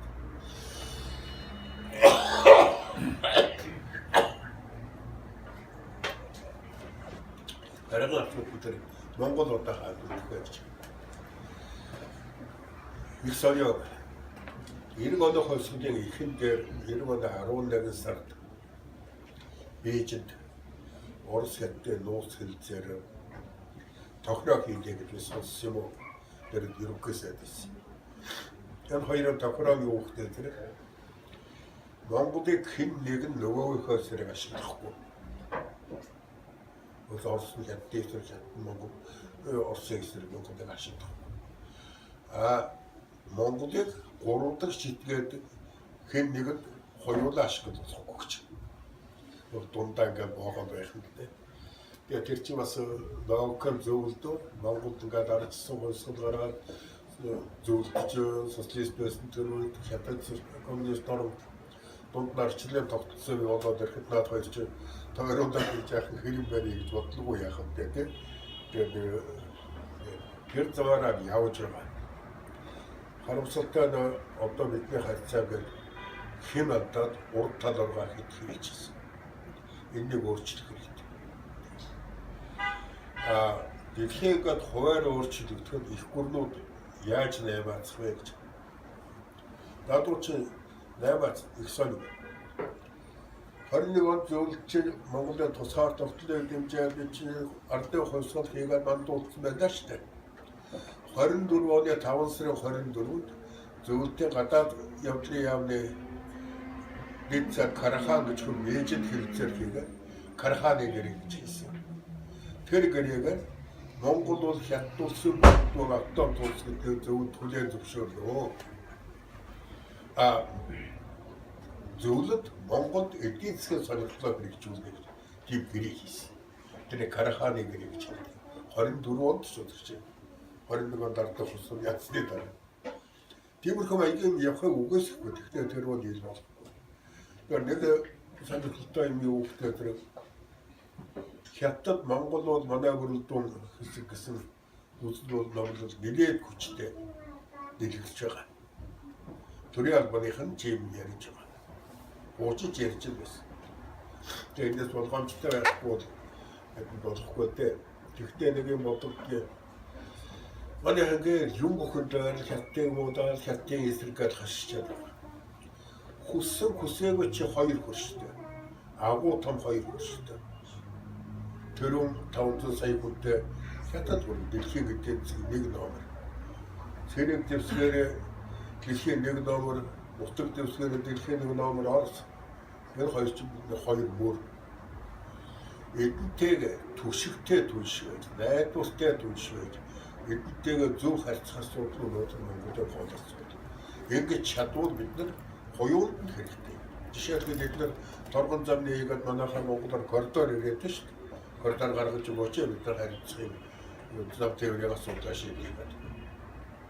Бод багцхуу зүгээр чи тэдэн доллар өгвөл би зөвшөөрөв ийм зарчмаар биш. За тэгвэл боллоо та хоёр. Миний нутаг дээр чөлөөтэй юм зөвөд гүйгээд байна. Тэ? Ачаараа би транзит теорийг үзээ авах шүү дээ. Хариуд таны нутаг дээр Монголын бараа чөлөөтэй гайдгүйгээр нэвтэрдэг чөлөөтэй мөгч. Чи 400 сая хүнтэй чи 150 сая хүнтэй би 300 сая хүнтэй. Манай бүтээгдэхүүн тэнд юу дандаа тусал төдийч. Ийм болцлоор эднтэйгээр 8-аас хэлцэн тохирч чадвал энэ хоёртой бид нар яах ч бамдраад энэ хоёрыг хэмнэ чи бидний эсрэг Оросууд та нар Хятадтай байдаг гэж хэлэхгүй Хятадууд бидний Оростой байдаг гэж хэлэхгүй хоёулаа нийлээд Монголд хуваагаад авчих яа гэж хэмнэ ч хэлэхгүй. Тэгээ нэг сони юм хэлэхэд та нар бодох ёстой. 12 оны 9 сарын 12-нд нэгдсэн үндэсний байгууллагын аюулгүй зөвлөлд байнгын 5 гишүүн гарын өсвөр туссан тогтоол болсон. Зөвхөн зөвсөггүй үсээр бүхэлдээ зөвшөөрөх гэж. Тэр тогтоол нэг өгүүлбэр. Монгол улсын тусгаар тогтнол мөрөн эрхийг нутаг дэвсгэрийн мөрөн бүтэн байдлыг хүнддэхийг бүх дэлхийн улс орнуудад уриалж байна гэж. Ийм тогтоолтой аюулгүй зөвлөлийн ийм тогтоолтоор дэлхийд ганцхан Монгол байна. Өөрөөр хэлбэл Хятад Орос хинний ч Монгол руу орж ирж байна. Гэтэл Монгол худалдаж байна. Энэ аюул. 2005 онд Хятадын ардын хурал хууль батсан. Гадаад орнууд байгаа Хятад иргэдийн өвчийг хамгаалахад цэргийн хүч хэрэглэж болно гэж. Одоо энэ дорнож байгаа маттын талыг талхалж байгаа Петрочайна. Тэгээд нүүл урхан компаниуд дураараа шилж байгаа. Бид нар чинь түрүүнд орсон. Тийм болохоор ганцхан бид нар Хятадтай харьцахтаа маш болгоомжтой ухаадаг гэж болгоомжтой нэстээд ухаадаг. Өөрийнхөө хашгийг хамгаалах чадвартай гэрээ хийх. Тэгэхгүй танигдж очоод чи миний даргаад мөнгө хүүгээд өгнө чи над өгнө тэгвэл гэрээд гарын өсвөр зураагаа зурчихдаг. Ингэх бол болохгүй. Тийм явдал биш. Нэг сон жишээ хэлэхэд Хятадын газрын тусны хэрэглэх газрын хүндэт самбар дээр Монголын уул уурхай сайдын хадам аавын зураг тавиад байсан. Энэ хүний зураг яагаад энэ байгаа юм бэ? Хаяа хүн манай их тусгар гэсэн хүн бааж. Ийм замаар явж болохгүй. Төр шигээ байгаад гэрээ хэлсэн шиг хийгээд хариуцлагатай хандвал заадч өөрөө ч хүндэтгэн. Өөрийгөө хамгаалах чадваргүй биш хичээл яваад байгаа шүү дээ. Бүхнээ дургу хүрээд.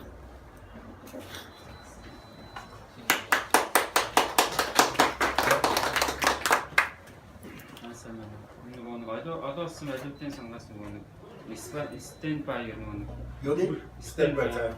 хүргэж байгаа. Энэ нь болохоор сөрөг нөлөө нь болохоор нөгөө төсөөс биднээс нөлөөлөө битэлсэн. Эрг нөлөө нь одоо юу болох вэ? Тэгэхээр 스탠바이 хөтөлбөрүүдийг сонирхлоо. Олон улсын валютын сан дээр анхан хөтөлсөн Монгол хүн бий өөрөө юм л да. 90 оны 5 сарын 1-ээс Америкт ажлын ажил хийгээд. Тэгээд валютын сан дээр орсон бид захирлын өгтөр өвгөн бай.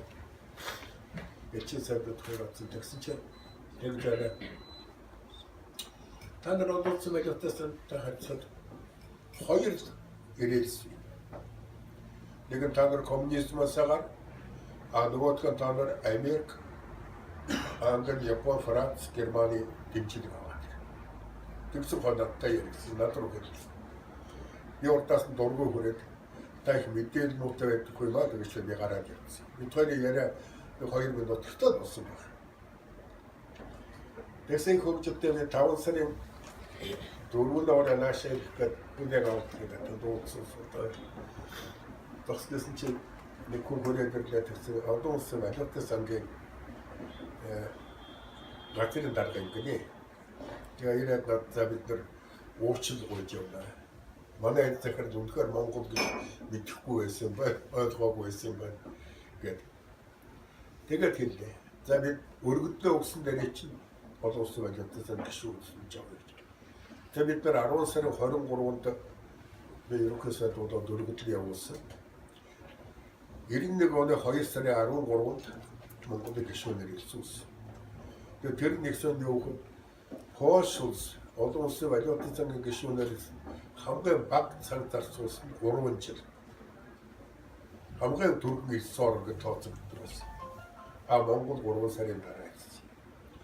Тэгээд тэр үед олон улсын валютын сангийн бодлого Монголыг дэмжих тогтворж болох бодлого. Ерөөсөө стенбэ хөтөлбөртэй ялгаа. Гэтэл одоогийн стенбэ бол өөр. Тэр үед олон улсын валютын сангийнх нь надтай ирэхдээ ямар ч болцол тавьдаггүй. Ямар ч болцол тавьдаггүй. Валютаа чөлөөч, үн чөлөөч гэдэг юм уусвал хэдүүн. Нөгөө бид нар ийм арга хэмжээнд мөнгө заръя. Гэт хоорондоо мөнгө тохиол. Гэтэл одоо өөр болчих. Та нар татвараа. Та нар тэтгэврээ нарсаа нэм гэдэг байна. Одоо сая хөгжөлтөө юм чинь тэтгэврээс 65-аар тогтоод. Гэтэл Монголын статистикүүдээр хүмүүс дундчлсан 64.7 байна шүү дээ. 65 хүргээр хүчтэй. Энэ бол хатуу шаардлага. Харин би нэг юм бодсон сая олон улсын валютын сангийнхны газараа хөдөлдөг гэж шахах болов гэж. Украиныхны гэдэг шахаж байгаа даа. Тэгтэл валютын сангийнх нь гэсэн. Тэгтээ валютын сангийнх нь нэг юм хэлээд байгаа.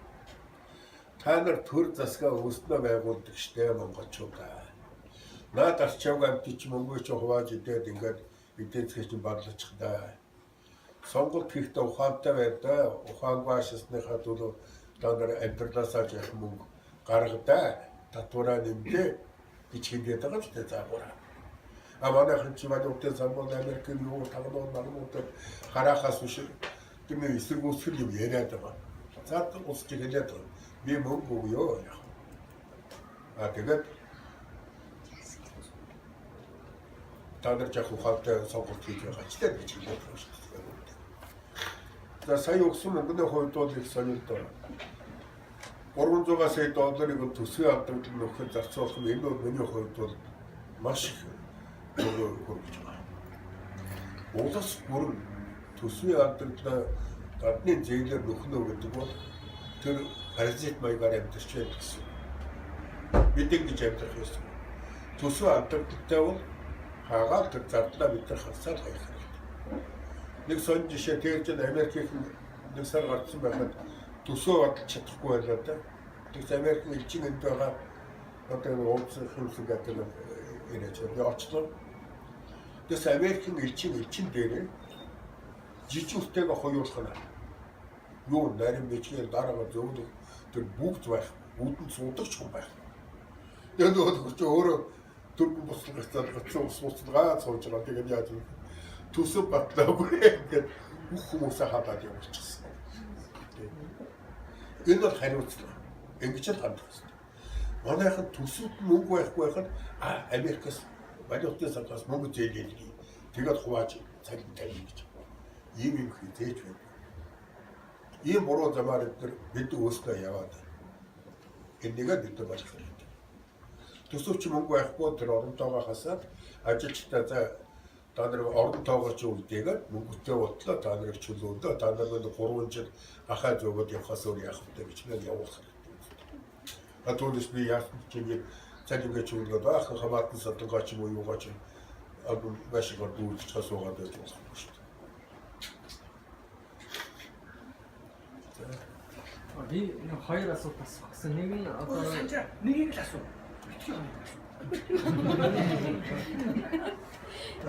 За ерөнхийлөгчийн засал одоо яриад хэлдэг тийм ээ. Одоо цаана ямар ашигтай юм бол одоо энэ одоо хэр ашигтай юм бол одоо ер нь энэ элит конституцийн элит юу гэж хоорондоо ингэж хуваалж ингэж ярьж байгаа. Ерөнхийлөгчийн засал нэг сони юм ярьж. Ерөнхийлөгчийн засал парламентаас ерөөсөө хоёр ханцагаа хоёр өнгөний юм яриад. Энэний цаатад маш их том загинх нуугдж байна юм л да. Би Европын холбооны бүх улсын үндэслэлийг үзсэн. Америк, Японы, Хятадын, Оросын дээрээс нэмж үзсэн үндэслэлийг. Тэгэхээр яг Америкийн ерөнхийлөгчүүд холбооны улсын ерөнхийлөгчдөн чи өөрөө засгийн газараа толгойлоод явдаг юм хэлбэр. Яг бол ерөнхийлөгчийн төр бүлтгүүрийн нэг туйл. Нөгөөх нь энэ нөгөөх нь энэ юуны дэлхийн хоёрдугаар дайнд ялагдсан Герман, Японы үндсэн хууль. Парламентд төрийн тэргүүн нэрийн төдий. Чи тэгээд энэ парламент гэдэг жишээтэй ингээд явуулсан. Гэт төргөж юу юм бэ? Төргөж бол одоо манай Монголын төрч ёсоор бол 5 сая.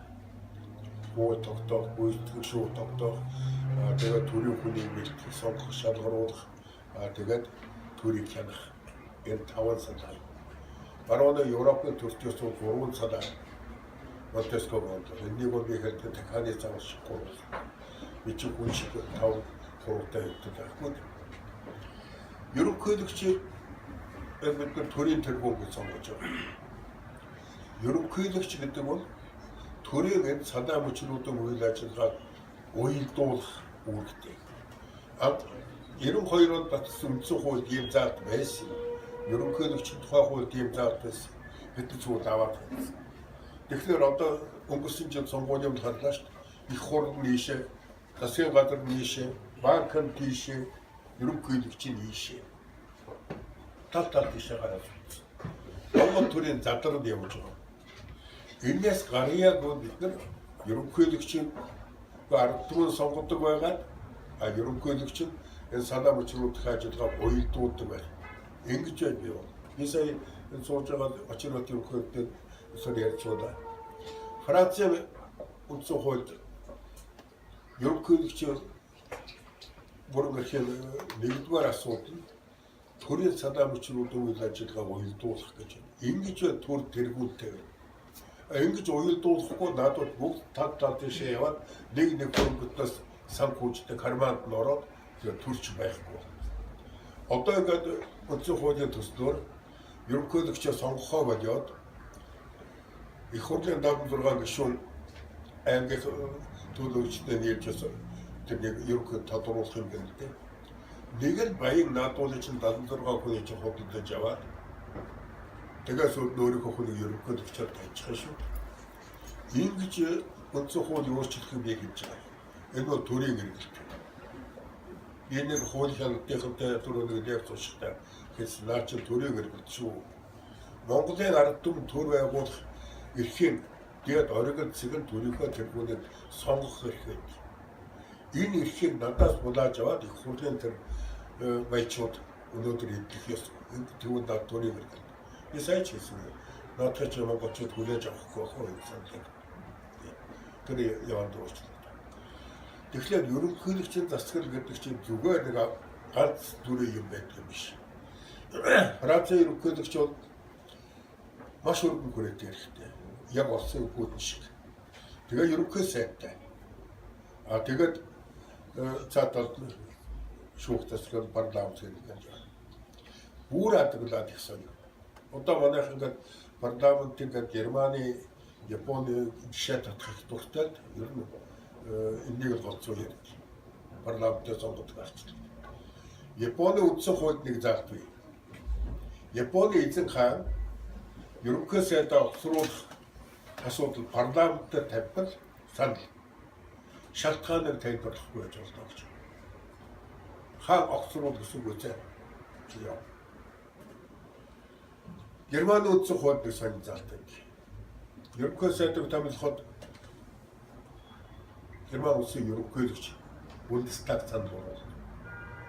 Бундестаг 75% саналаар хүлээж авахгүй тэр санал буцсан. 75% дэмжиж байна. Ерөнхийлөгч дахиад 2 санал болгоо. Тэр саналыг Бундестаг хүлээж авахгүй бол Бундестаг тарна гэж. 51% саналаар хүлээж авахгүй бол Бундестаг тарна гэж. Өөрөөр хэлбэл түүчин хайт хийсэн толгойтой байж байж түр байдаг. Одоо манайд ингээд ерөнхийлөгчийн арга шин бэлэг тэмдэг гэж хийгээд тэгээд нөгөө сайхан тоглолтууд ихтгэх юм л дээ. 76 хүнээс ерөнхийлөгч сонгоно жишг бодоод үзье. Оюу толгой гэрээг тэр мундаг гэрээг батлахад 76 гишүүний 2-3 дэлэхгүй байж 2 хүн татгалзаж 72 хүний саналаар батсан. Яасан та нар гэрээг үзсэн үү гэж. Нэг ч хүн гэрээг уншаа. 42 сая тонн 1800 тонн 11 мянган тонн мөнгө өгөөд ичиж байгаа. Тэгээд яагаад юм бэ? Ахвал дурдсан шүү дээ. Одоо тэр гадны дотор байгаа офшор данс дээр мөнгөний асуудал яриад. Тэр чинь тэр үсэх ахвал явж байгаа шүү дээ. Тэгэхээр ерөнхийлөгчийн засаг парламентын өгж асуудлыг ингээд тавина гэдэг чинь зориуд туйлшруулж ерөнхийлөгчийн засаг Америкийн хэлбэрээр монголчуудыг айлгаад парламентын засаг дээр задгаа байдаг нь шах гэсэн арга. Тэгэхдээ Германы, Японы тэр хатуу заалтуудыг манайхан олон түмдээ хэлэхгүй байгаа шүү дээ.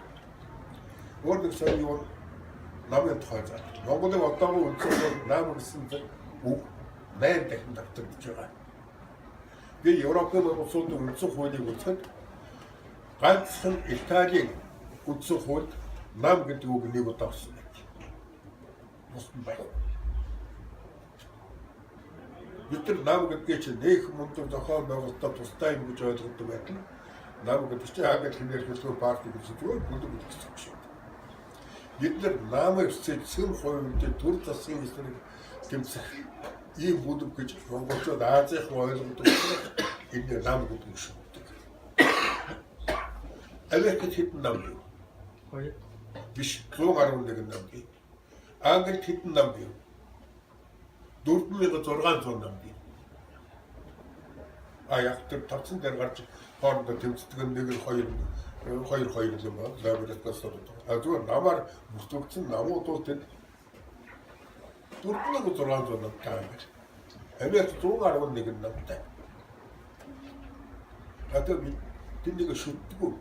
Манайхад одоо би намын гишүүн, би намын хүн гэдэг нэг байхад одоо улаан насныхаа югаар сүржгэлдэг болохоос наад чинь зүгээр юу ч биш. Би хувьдаа ингэж ойлгодог. Одоо 4 жил ингээд нам засгийн газар соригддаг шүү дээ, тий. Тэгэхээр одоо нам соригдоод ингээд шинэ хүмүүс орж ирээд ингээд парламентын засгаар ингээд явж байгаа шүү дээ, тийм ээ. Ерөнхийлөгчийн засаглаар явах юм бол одоо Путин шиг ингээд 20 жил ингээд төр засаа бариад тэгээд тэр нь одоо ямар ч одоо урагшлах юм байхгүй ингээд нэг хэсэг олигархууд ингээд төр засаа бариад явна. За нэг тийм ойлголт. Гэхдээ нэг юм. Юкан юу хэдэн жил ерөнхийдөө хийсэн. Сингапур 27 жил. Одоо Назар Баян хэдэн жил Казахстан толгойж байна. 26 жил. Энэ Меркель хэдэн жил канцлер хийж байна. 14 жил. Тэчл хэдэн жил ерөөсөө хийсэн. 14 жил гэдэг. Удааснаас бол юм уу болно гэж байхгүй. Чихэн ямар төр удуу гэдгээс болно. Тэр заавал түргэн сартаар юм сайжрна гэж байна. Ушуухан солиод ушуухан хоолнд орох юмсан гэсэн шунлын жигүүрээр жигүүрсэн улсууд олон байна. Одоо Монголынхаа зовлон гураа хөрөхтэй гэж хэлдэг юм. Либерализмын шавар дотор шунлын чөтгөртөө цогцож байгаа морь шиг байна гэж. Либерализм бүх юм яцгаа тэр зургаар юм дотор чи ямар ч баримжаа байхгүй. Тэр 3 хөл чөтгөртөө морь яах цогцохоос тэгж байгаа жив мэдтэй. Одоо бид нар ийм замаар явж ирсэнээс гарах. Одоогоо дэлхийн ертөнцийн хандлагууд бол үндэсний төрт улс гэж. Өөрийнхөө үндэсний үн чанар. Онцлог дэлхийн ертөнцийн нийтлэг бололтой хортууд явж явахгүй бүх юмыг дэлхийн жишгээр явуулдаг өөрийнх нь чи хамгаа тэр өөрөө авчихна гэж. Энийг даяарчны үзэл их дэлгэрч байх. 1999 оны 12 дугаар сарын Deutschland сэтгүүлийн сүүлчийн дугаар дээр бичсэн шүү. Тэгээд даяарчны төрт улсуудын хариуцлага чанар асуудлыг шийднэ гэж. Тэгээ ерөнхийдөө чинь засвар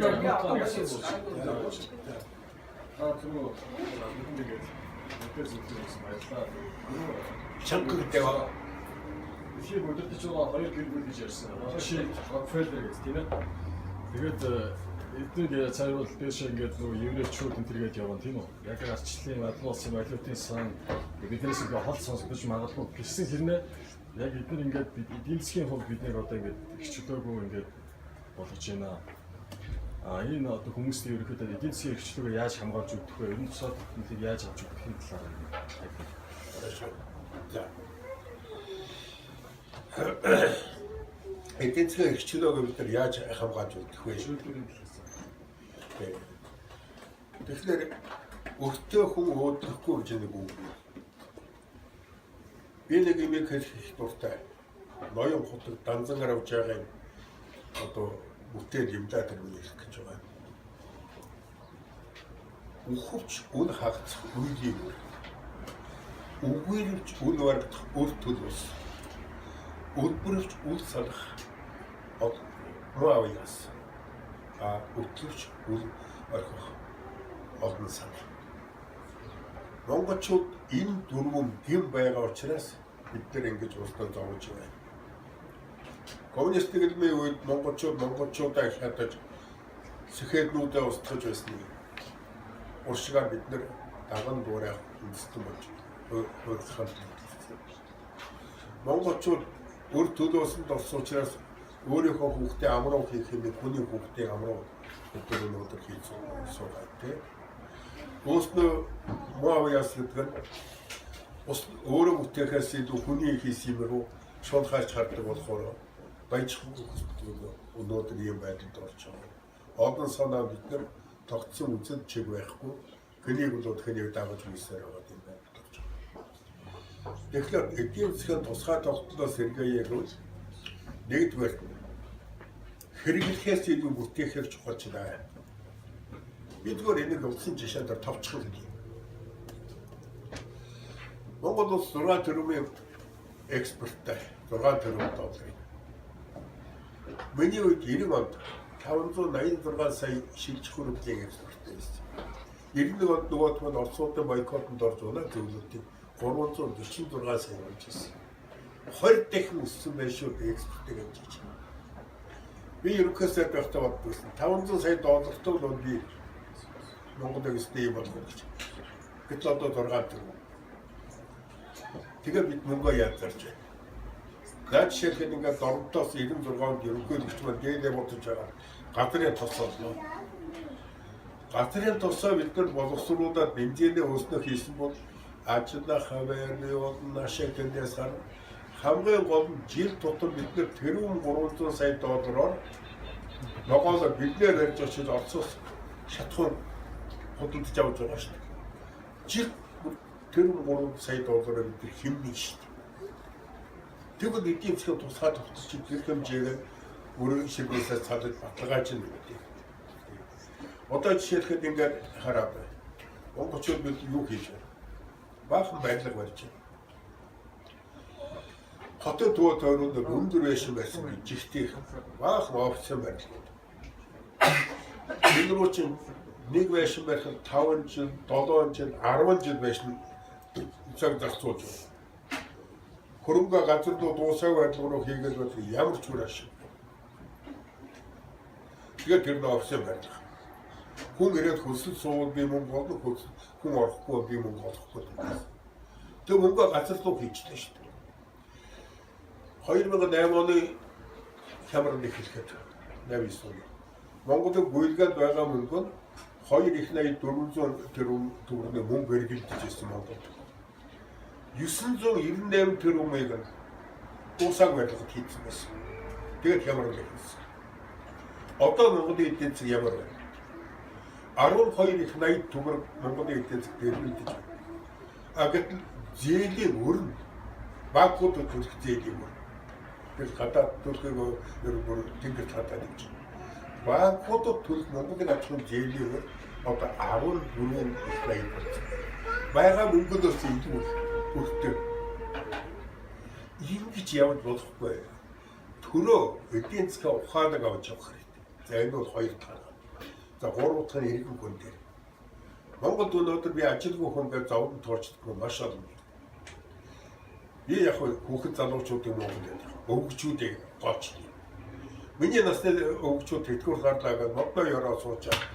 Даалуу тоглоод өнөөдөр нэг 3 төгрөг болж байгаа 100 төгрөг тавьж шатар тоглоод өдрийг өнгөрөөж сууж. Тэр хүн чинь 60 настай хүн бүтээх юм хийх эрхчлэл болж ирсэн нэг чи амьдрал боловсрсангүй юм бол чи өөрөө юм хийх ёстой шүү дээ. Эрдэнэ номтой тэр Номович хичээлээд багшааги эсвэл гэртээ чи жимслэг бод тариач. Дахиад үржүүлж, туугаа үржүүлж хүүхч хоол болгодог. Хүн юм бүтээхэд төлөө хөдөлж ихэлвэл бүтэн. Залууч хүнгээд одоо тургаагаас авчлаа ээжийнхээ төвхөр мөнгө идэх төвч байгаа залуучууд байдаг. Би одны эднүүдээр зүгээр зат ташуурдаж хөөж аваач тэр газар ухуулах хэрэгтэй. Тэгээ мөнгө цалиг өгөх хэрэгтэй. Тэгвэл хоолтой болно. Ер нь ажил хийхгүй байгаа хүний бол нэг тэтгээд байх хэрэггүй байна да. 33 оны хямралын Рузвельт төмөр зам засвар зам тавих ажилчны батраад байгуулаад Америкт хараад гисэн коммунист гэж. Албатан ажил хийлгэн гэж. Тэгээд Рузвельт ихэд гэсэн. Надыг загсгоноо махгано ялгаагүй Америк хүн тохиолдол байх хэрэгтэй гэж. Тэгж байж хямралыг давж гисэн.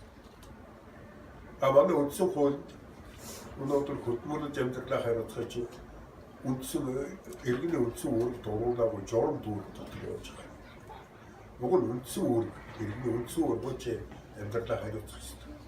Тэгвэл бид эдийн засгийн хичээл хийж байна. Матлыг асуух байна.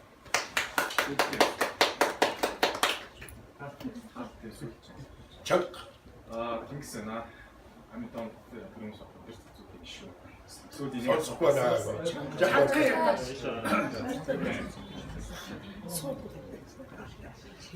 асуултаар хамаас өнөөдрийн арга хэмжээнд лекц. Би өзөн отгоомын тэнгисэн амтан төрийн бүс байгаа өдөрт зүгтийн гишүүн гэж сонгуульд ажилладаг. Асуулт юу гэхээр одоо удахгүй ерөнхийлөгчийн сонгуул болох гэж байна л да тий. Тэгэхээр танд одоо шин энэ хүн нэр дэвшээсээ энэ хүн гараасаа ерөнхийлөгч болоосаа гэсэн танд өөр бодож байгаа тийм юм уу?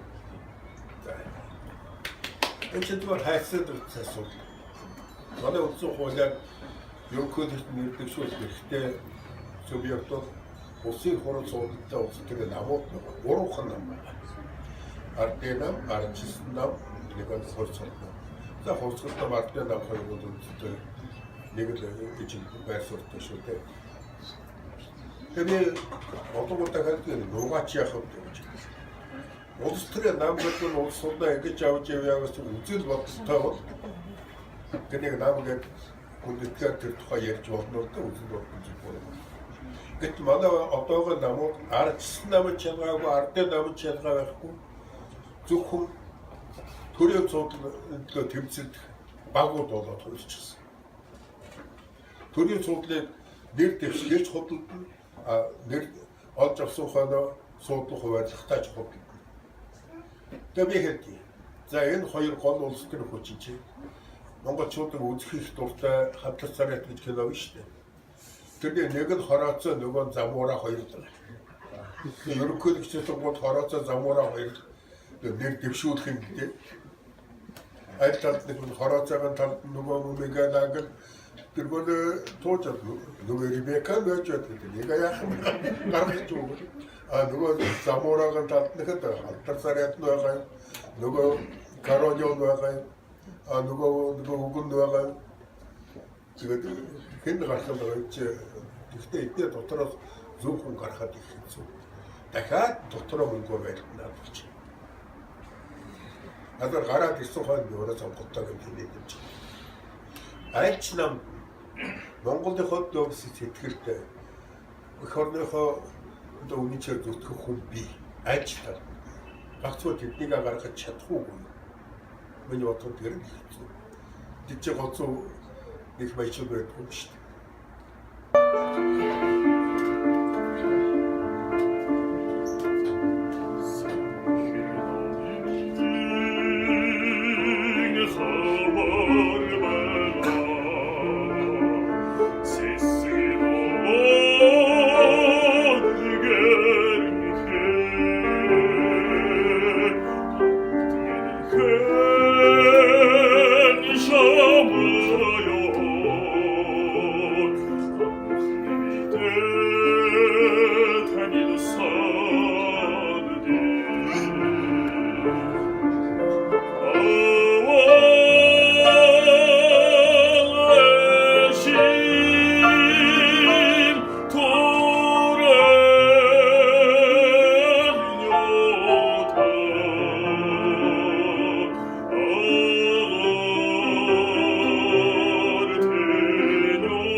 өглөг оюун мэдрэмж туршлага болсон. Byambasuren баавуудаа баярлалаа. Тэгээд бидний зүгээс Шаасан чигээр. хаад хэсийн таван бүрээсэн байдаг. Тэгээд залуучууд эдэний вэж гэх юм бүгэн бэрья. За баярлалаа. Одоо манай бүрээд хүмүүсийн чинь нэг сайхан юм энэ үйлсэлсэн. Түүхийг хэлчихлээ. Энэ чинь дээр үед бүр туугаар 10 литрийн багтаа амжтай. Тэгээд ямар ч үдэ хадгалахад тэр муутлаа гэж байхгүй, өндөр нь шингэл гэж байхгүй, хаа гэж бол би 14 тоо байхдаа түүх хасаа түүх хийжлээ. Өдөрт 16 хийдэг байсан. Тэгээд тэрнээс хойш их ховор юм харахаа мэдсэн самбай нэг баярлалаа. Ямар сайхан гэж юм чи.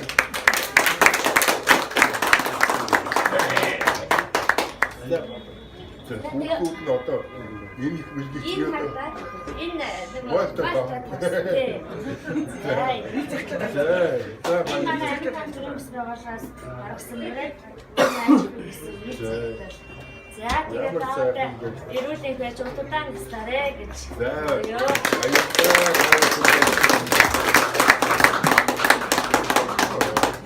За амар нэндээ намайг замын гэдэг би улаантай гадтай бүрээд энд авдаг.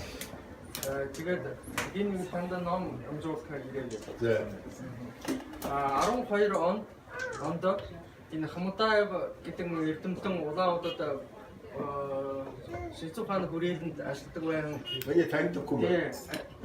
таны хүн энэ ордоор нэг ном гэвлэж гарган байгаа. Энэ номоо болоод тэр хүн ажлаа гараад одоо Америкт амьдарч байгаа. Та мэдхгүй хасуулсан тийм. Тэгээд энэ зохиогч хүн тэгээд тэрний дэмжин хүмүүс энэ танд одоо намжуулсан өгөөрэй гэж номтой захиан байна. Ямар сайн. Энэ ямар ном бэ гэхээр энэ бүрээд нутгийг Орос улстай яаж нэгдэх нь тэгээд түүхэн тэгээд орчин үеийн улс төрийн тухайн ном байгаа юм. За их баярлалаа. Надад бас номын аваад баярлалаа. Энэ үеийн сайхан хүчин эрдүү номынхаа үгтэлийг дэлхийд түгээж яваарэ гэж дахиж байна гэдэг. За би энэ ах トゥ нүхтэй чи их зузаан таньдтай. Тэгээд таньд өдөр уустай таньд хүн байна. Баярлалаа. За.